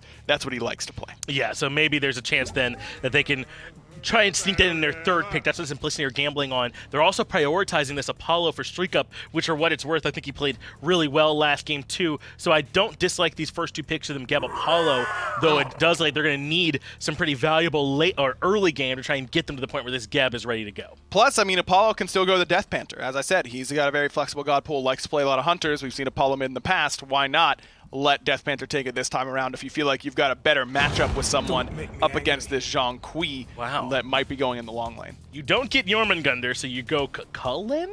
I mean, what are some things that they do similar? I'm trying to think. Maybe they didn't want Jormungandr at all, but this was a bit of a bait, and they had some other strat that they're going, because it feels like you get such different things from these two. Jormungandr, or rather, Cullen is a bit of a disrupting presence in the backline. He can get back there with the knock-up. He can kind of shake everybody around with the war cry. I mean, he's got some tools. Maybe that's the idea. Yeah, and he's got a pretty good lane matchup against Jorm, I think. I mean, you think of all the things that he can do to proc that Jorm sort of pseudo-passive, or really the passive that lets him not be knocked up, but it does make him take more damage. So you jump on top of him, use your human form ult, now Jorm is slowed and taking more damage. You transform, you push him, now Jorm is slowed and taking more damage. You root him, that's really good against Jorm. I mean, all these things give you kill potential in that lane, and maybe that's what Simplicity is going for. Early blue buff pressure, and if Sibi isn't ready, some potential solo kills. You know, I was thinking, interestingly enough, that Cucullin's not a bad pick if you're worried you might even lose the blue buff. We've seen Cucullins give it over to support sometimes when they come over to rotate with them, because it doesn't need it quite as much as some others. As Thoth comes back in, a bit of a zero special, making it down to the SMLEU ranks as well. Certainly a strong pick right now. Starting to see a little bit more Thoth, and that's always scary for a lot of players, because this god is, when he's good, he is really, really hard to fight against. And I think he is solidly good enough right now. I don't think he's nuts. I think he still does what Thoth does, which is long-range poke damage. He's not really that artillery mage that he used to be. Final Judgment really doesn't one-shot you anymore, but he really pokes you out better than any other character in the game. Well, a Muzen Comp comes in to try and get Flashpoint a way to match that poke potential. Won't be maybe quite as much, but still plenty potent, along with the Kali to give Dzoni some late-game presence here for Flashpoint. They're certainly going to need that. As Nemesis comes in to give them some slows, I imagine that's to try and take care of this Zhang. Yeah, Zhang, and I think it does well against Jorm. I mean, how does Jorm really get away from the Nemesis? If his ult is down, Nem ult should result in a kill basically at any given time. I actually like this pick a lot. I'm interested to see. I mean, Nem is one of those gods. I don't think there's many that Erendite works very well on. Oh, yeah. The assassin Arthurian item, I think Nem really utilizes it well. Well, let's see. Hopefully it does indeed get picked up. Flashpoint versus Simplicity. I'll get it down to Tom. And I'll catch it. Tom and Tully here on the call. Doug LeBlanc on the ones and twos. Flashpoint and Simplicity literally on the ones and twos. Game 1. Flashpoint. Game 2, Simplicity. Who will be on the threes is the question. How you feeling, Tully? I'm feeling like the Zhang should do a lot of work this game, Tom. First time we're seeing it in this set. Fusify. Like, just to get closer to the archers, an interesting little style.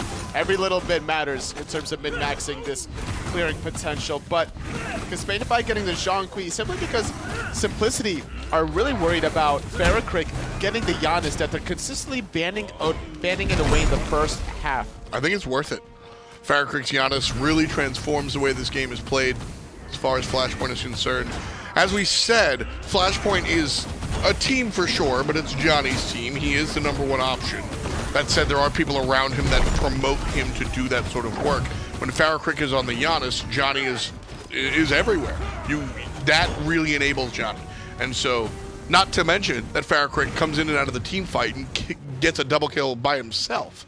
So, yeah, I'm team ban FaraKrik's Giannis, absolutely. Well, now it's important for Kespainify to really pop off on the Zhonghui and prove that this Giannis ban better have been worth it. You know, because otherwise then Simplicity is justified in making that ban away. We've seen Zhonghui being played in this long lane in the past. Funballer has been very eager to play this from time to time, turning many ganks around. He's been in 1v2s where he gets 1 kill, almost gets a double kill, because of the protections that you get from the passive. And not only that, the Pythagoras piece with all the cooldown reduction, the health, makes it easier to survive the ganks. Also, just straight up damage output.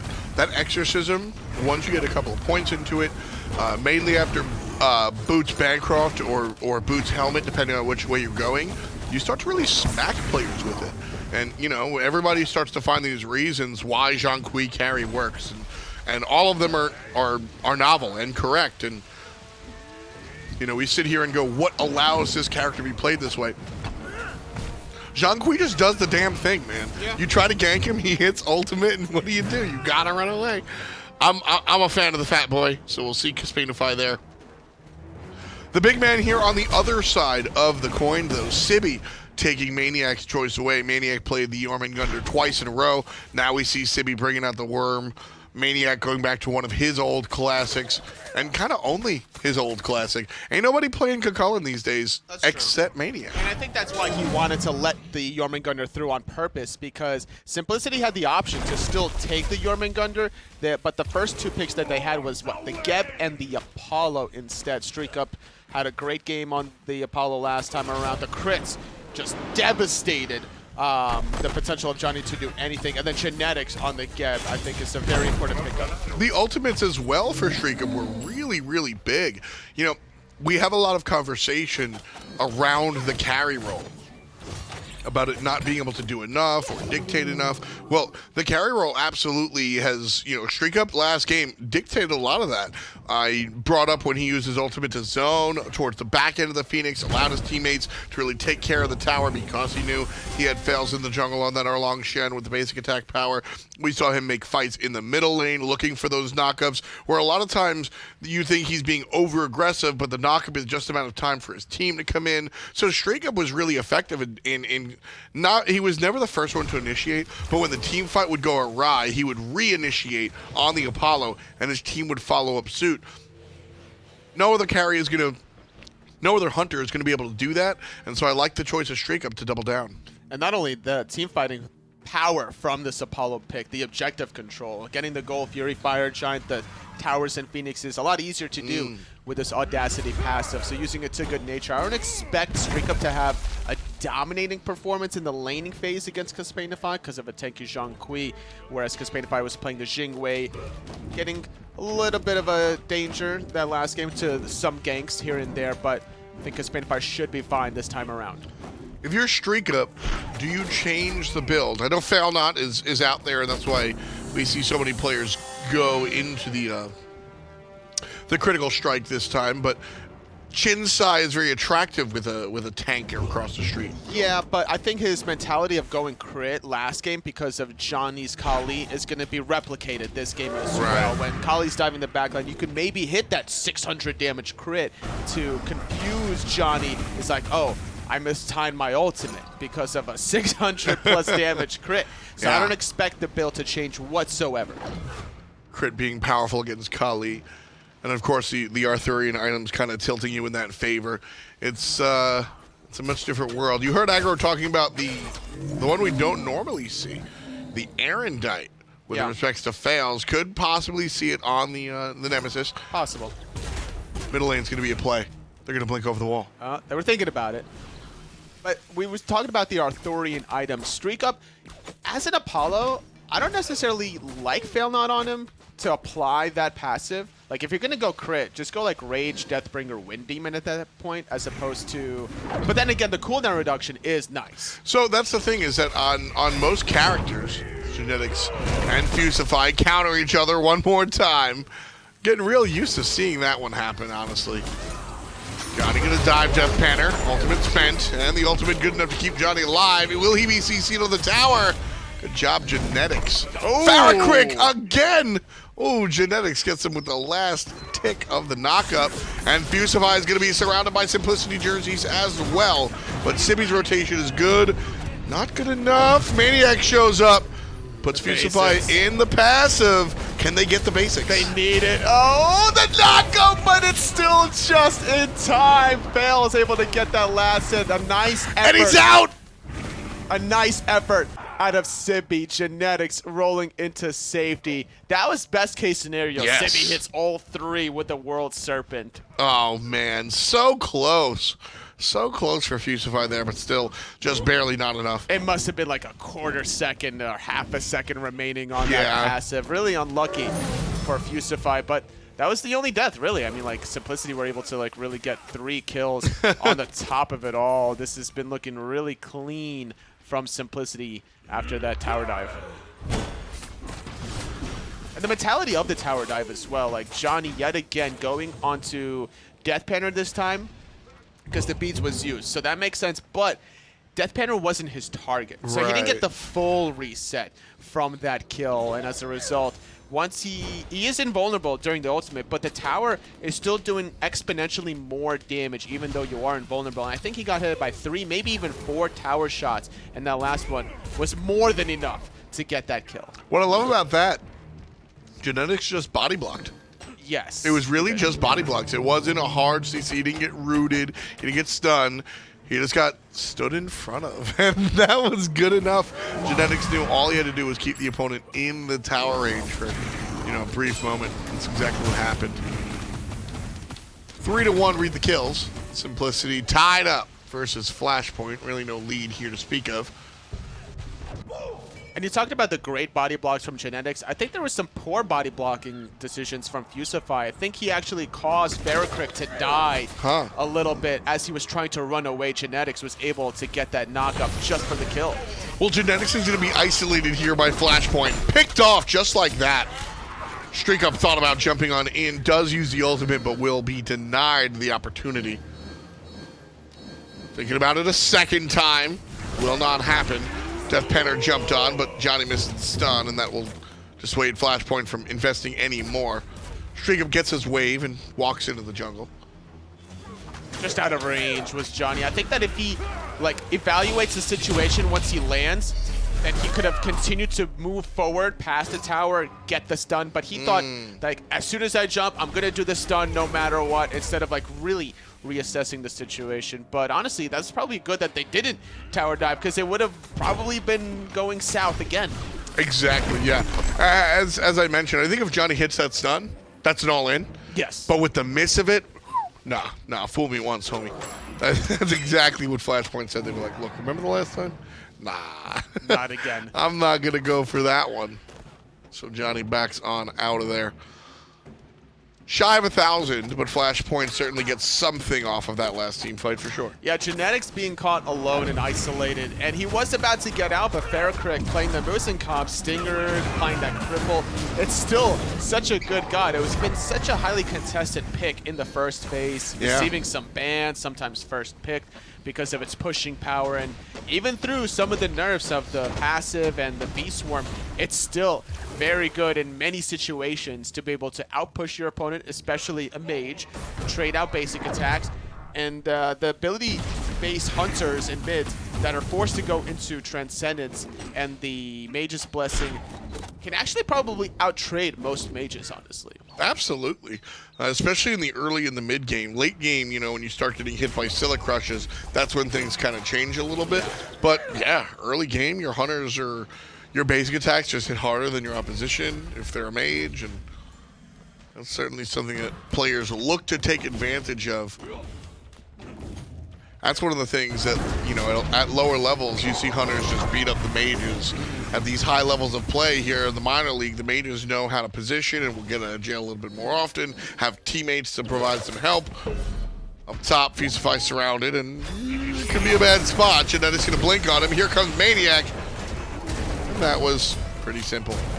Fails for kill number 4. The call went south somewhere. maniaK trying to get away. He's between a rock and a hard place to cripple. Bought enough time for Dzoni to play cleanup at the very least. Final judgment being used from DeathPanter to try to get Sibi.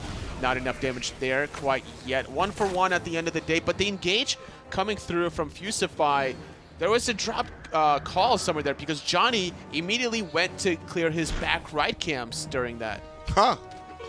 Not a part of the team fight at all. Yeah, not at all. Didn't get the memo. But he cleaned up at the very least, able to take out maniaK. So trading support for Soul Laner in hindsight does favor out Flashpoint ever so slightly. Still, Dzoni a little bit laggy. Not able to come to the team fight early. That was a great positioning coming through from Fusify. He was going up the mid lane while the rest of his team was in the bottom of the right mid camps. Everyone from Simplicity was focusing on the right mid camps. It's always been a battle for these neutral objectives. That's how you get an advantage in SMITE. The more you control that, the better your lead becomes, the more you can maybe force an objective elsewhere. And as a result of that positioning, Fusify's natural instinct was like, I have to go in here. And Johnny's natural instinct as a level 11, 12 Kali is like, well, I got to get some farm. So here I go. Where's the balance there? Here we go. Just jump on in. The Kali early game, 3-1-0. Not exactly her powerful moment. So a nice look for Flashpoint fans to see early kills on the Kali. It's enough for Flashpoint to find about 1,000 gold lead. They've slowly been starting to build it. Totally, every time we come to the solo lane, we see maniaK just power it on the Jormungandr. I mean, full rotation of abilities, all in.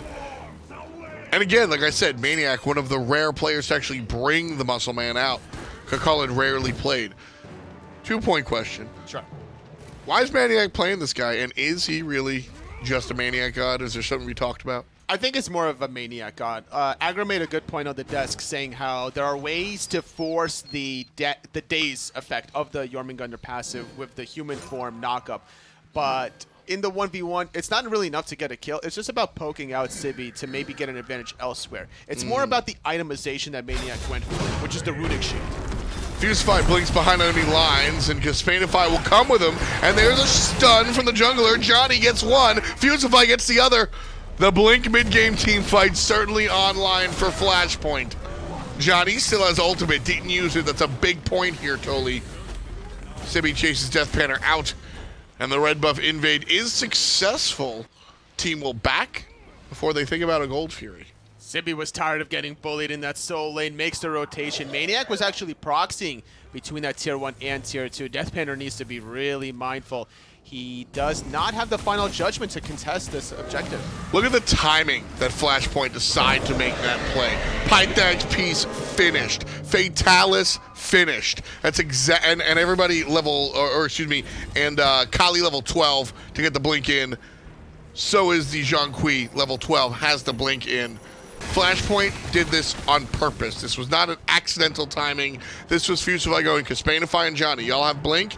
Kespainify, did you finish your Pythag's piece? Let's go. And he blinks in, Kespainify on Dzoni, follow up, and everybody on the opposition dies. That was by design. They get those kills at the time the red buff spawns, and they move to the Gold Fury. Beautifully planned, drawn up, and executed by Flashpoint. That's how you take control of games. When you're making a play like that at the red buff, normally there's a lot of risk involved. But when you're in a 5-on-2 situation, that risk becomes minimized when you have 3 blinks in okie doke plays. Dzoni on the Kali, Kespainify on the Zhonghui, Fusify on the Kumbhakarna can easily blink into that backline. The only thing that you have to worry about is you can't really do that tactic every single engage, because now you're going to leave FaraKrik alone, left to his own devices, where Faeles and maniaK can clean up in a straight-up 5-on-5 fight. The key to that one was absolutely the fact that it wasn't a 5-on-5 fight. What Simplicity really excel in as well, Toli, is responding to those fights. We've seen 3 times now Fusify blink on somebody, knock them up, and Simplicity is already there, ready to fight. The burst damage was integral. The fact that it's an exorcism into a Dzoni stun. Everybody dies before Simplicity could even come over. By the time Simplicity called out to their teammates, help, we're in trouble, they were already dead because of the blink play. These last 2 minutes of play from Flashpoint, between forcing that fight and getting the gold fear, and now even just stripping away that red buff, is reminding me of the first phase Flashpoint. Yeah. Where they got about 7 wins in a row, 7 set wins, and looked like a cohesive unit, despite maybe some individual performances. They are playing together now, holding each other's hand, not interested in like really clearing at that solo lane when there's some action that they can kind of pull from on the left side of the map, being the red buff. That's really what it is.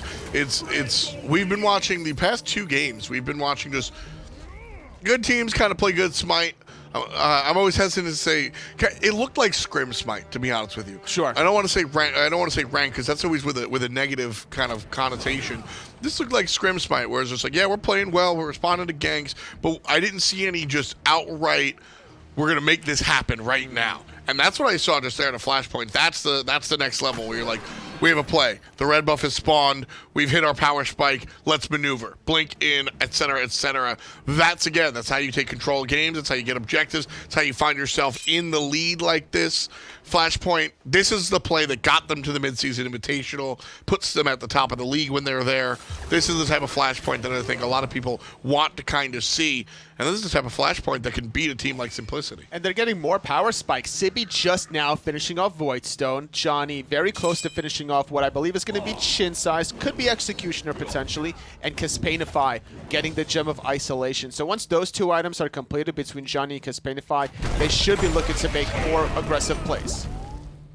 Fusify by himself finds a way out. Solo laners sneaking in. Red buff one more time as the arena. Fusify pushes Faeles. Faeles comes down, no problem. Now maniaK trying to zone out FaraKrik. Ultimate for the mid lane will miss. Fusify for the back line shows up.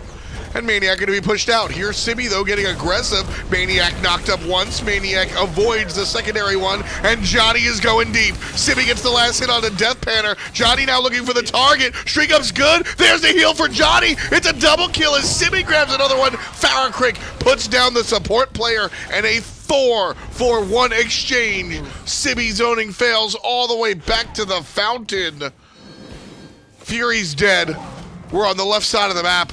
Is there enough time to go to Fire Giant at 18 minutes, Toli? At this point, absolutely. Even without the DPS from Dzoni, FaraKrik sitting at level 15 has the damage potential, but instead they're going to play it super safe and get as many towers as possible. The right methodical power play in this 4-on-1 situation. Faeles can only be a spectator as they lose 2 towers after the onslaught. I think if Flashpoint are behind and make that play, we see them cross the street and go to the Fire Giant and kind of roll the dice. Again, kind of still in their favor. It's a 70-30. Yeah. But when you're in the lead, I don't think you need to roll those dice. You just say, all right, man, we're going to get some towers. We'll push our 3,000 lead to 5,000. Yeah. Fury's up again. We'll be able to handle that if you guys show up.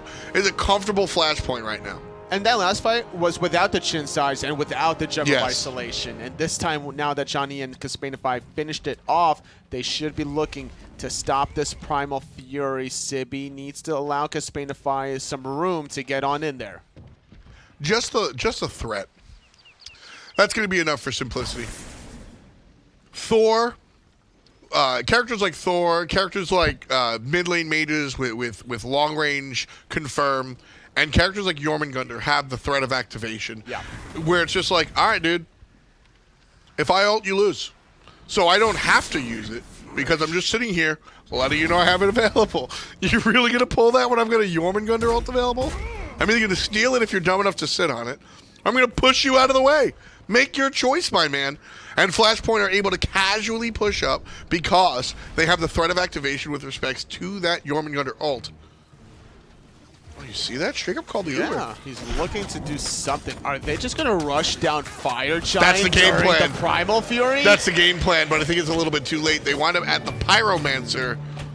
much safer. Ain't nobody care about a Pyromancer. They don't. I think the idea was Fire Giant, but like you mentioned, it was just mistimed. Yeah.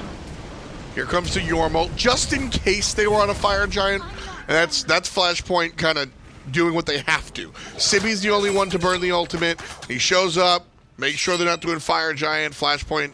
They still have half the team at the red buff. That was absolutely just in case. It was because Flashpoint had no vision on the right side of the map, so it was a shot in the dark. Better safe than sorry, as Sibi could have easily stopped that Fire Giant by himself. We've seen so many Jormungandrs in the past just being able to either steal the Fire Giant, kill somebody at the Fire Giant, or even just force a reset. The long range spit is so far away. You're zoning me. It's you're punching over the bouncer, right? You're getting zoned out. You can still spit that far, or you're coming in with the invisibility cloak on the backside. Ain't nobody see you. Oh, you pop them up. The Baskin play versus Space Station Gaming. And then your Bellows, it does dummy damage where you're, oops, I killed somebody. I was trying to take the Fire Giant. That's happened. Jormungandr is a very scary target to do objectives around, whether it be Fire Giant or Gold Fury. Ultimate not included. So with the ultimate, I think you just can't do objectives. It's like Thor.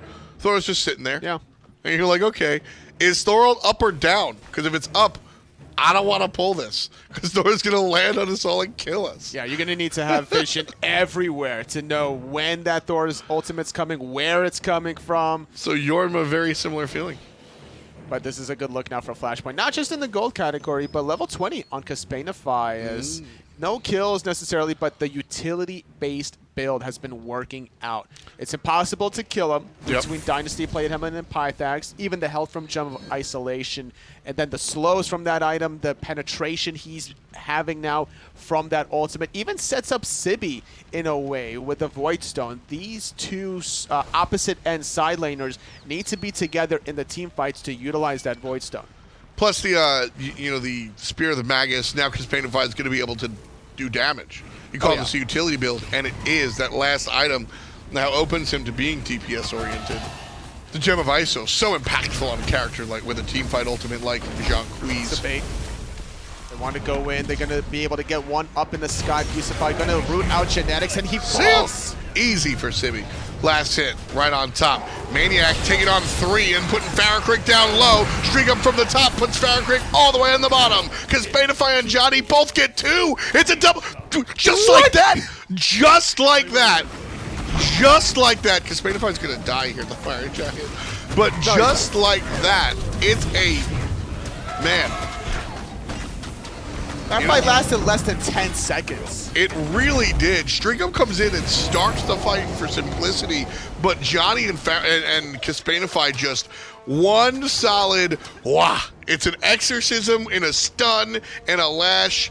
I mean, as my good friend Bart would say, that's a ding-dong diddly side. That really was. And because everyone was right around Kespainify, it allowed Sibi on the World Serpent to knock everyone else back up and keep him alive for a little bit longer. That AoE damage is just too much. Flashpoint forced Simplicity's hand. They pulled the Fire Giant.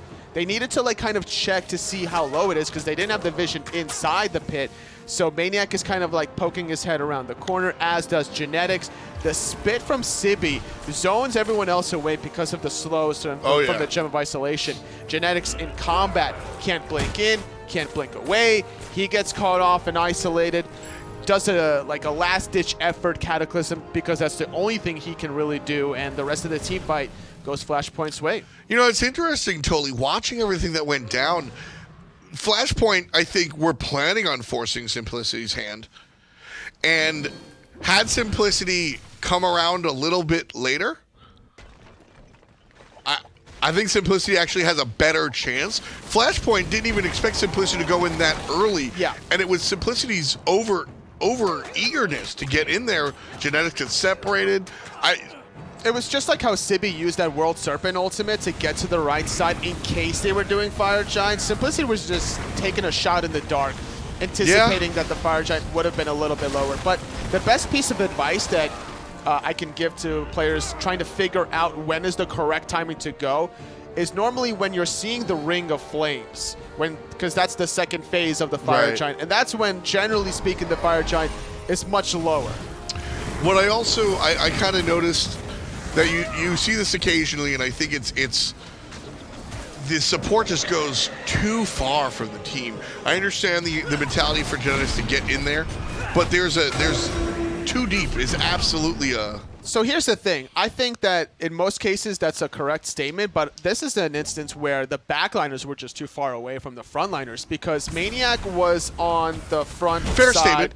Genetics was literally right to his left.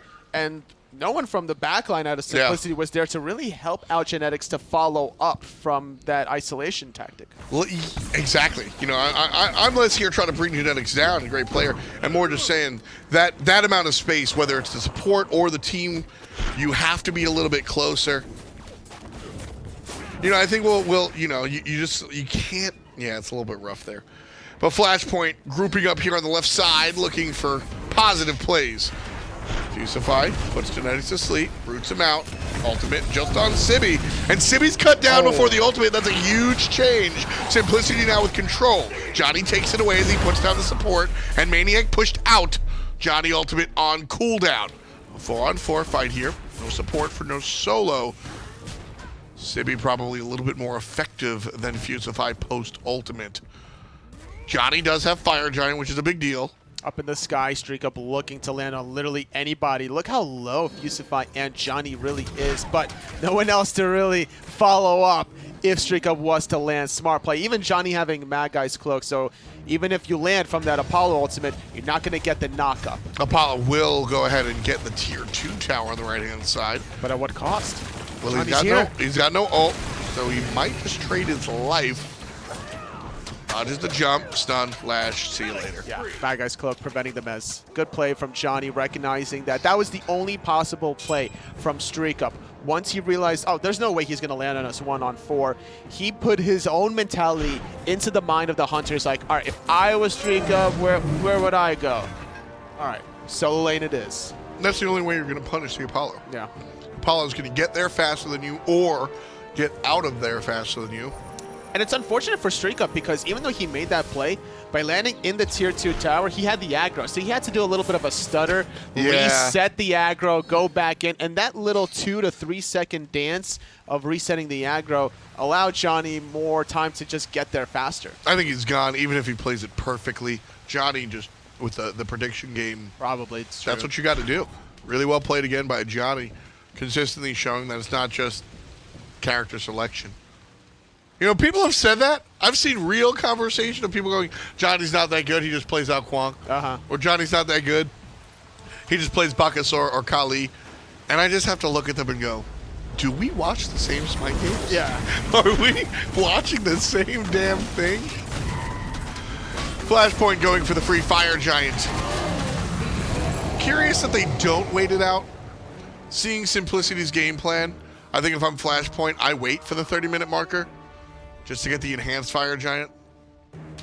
For 1 minute, yeah, like, sometimes you might want to not wait because, let's say you got one Phoenix down and you can use those fire minions to your advantage. Or sometimes you don't have the amount of gold that you know, enhanced Fire Giant's a beast to kill. I think the itemization here, you've got it. Maybe they're feeling confident enough that with this lead that they could just straight up end with or without the enhanced Fire Giant. And that's the reason, that's got to be the reason. Look at the itemization. Genetics has 4 items. Yeah. You know, this is the time to go, and the more time you wait, the more items the opponent can buy. Fusify looks for DeathPanter on the back line. The maniaK looks up front, and everybody looks at maniaK. FaraKrik against kill number 2. Here comes Kespainify, barking down the backside. He has yet to fall down, and it looks like he'll keep that intact. StreakUp goes down as Sibi finds his way to the back. 2 players dead, and then the wings. Faeles, DeathPanter, and Genetics still alive in the mid lane. Good ultimate from Dzoni once he heard that final judgment go off. Sibi a little low, as is Fusify. Front line forced to retreat, leaving the back line a little bit exposed. Middle Phoenix finally gonna go down. DeathPanter trying to shoot off from a distance. A great play to really shut down maniaKK there. He was too far forward. He doesn't have any CC immunity in terms of beads or Mag Ice Cloak, and that was the issue. Good play from Flashpoint. Sibi, same thing happened to him just last fight. They turned this one around, they being Flashpoint, and they're going to turn around on Faeles. What goes up must come down. Flashpoint put him all the way down. Faeles going to sit this one out for at least 50 seconds. StreakUp respawning, but he's only got one Phoenix left. FaraKrik and the boys will head towards the left side lane. Simplicity very healthy, as most of them have made the respawn. FaraKrik looking for damage onto the structure, but can't and won't finish it off. Genetics with blink up in 3 seconds, looking for that opportunity, but every time he looks for a play, Flashpoint have been consistently putting this game in combat. There's Fusify blinking to the back line. maniaKK has answered the call, but it said it's going to be maniaKK falling down. FaraKrik again with the bees. It's the itemization. This Height of Urchin has been not panning successful at all for maniaKK. He needed all in on the Titan. 50-25, that's it. Flashpoint take game number 3 in a 3-game set. At this time, they were the ones that controlled all the objectives. 3 Furies, 2 Fire Giants. Who needs EFG when you can get the normal one and force the issue? Thinking about waiting for it? No thanks. Just going right on in, finding every little bit of aggression that needed to be found and bring the win home. I like the way that they were able to really play as a team with all those red buff invades on top of it. This looked like the Flashpoint in phase number 1 when they found that 6 or 7 win streak. Certainly reminds me of it. 1 down, 3 to go. We'll be back with more minor league action.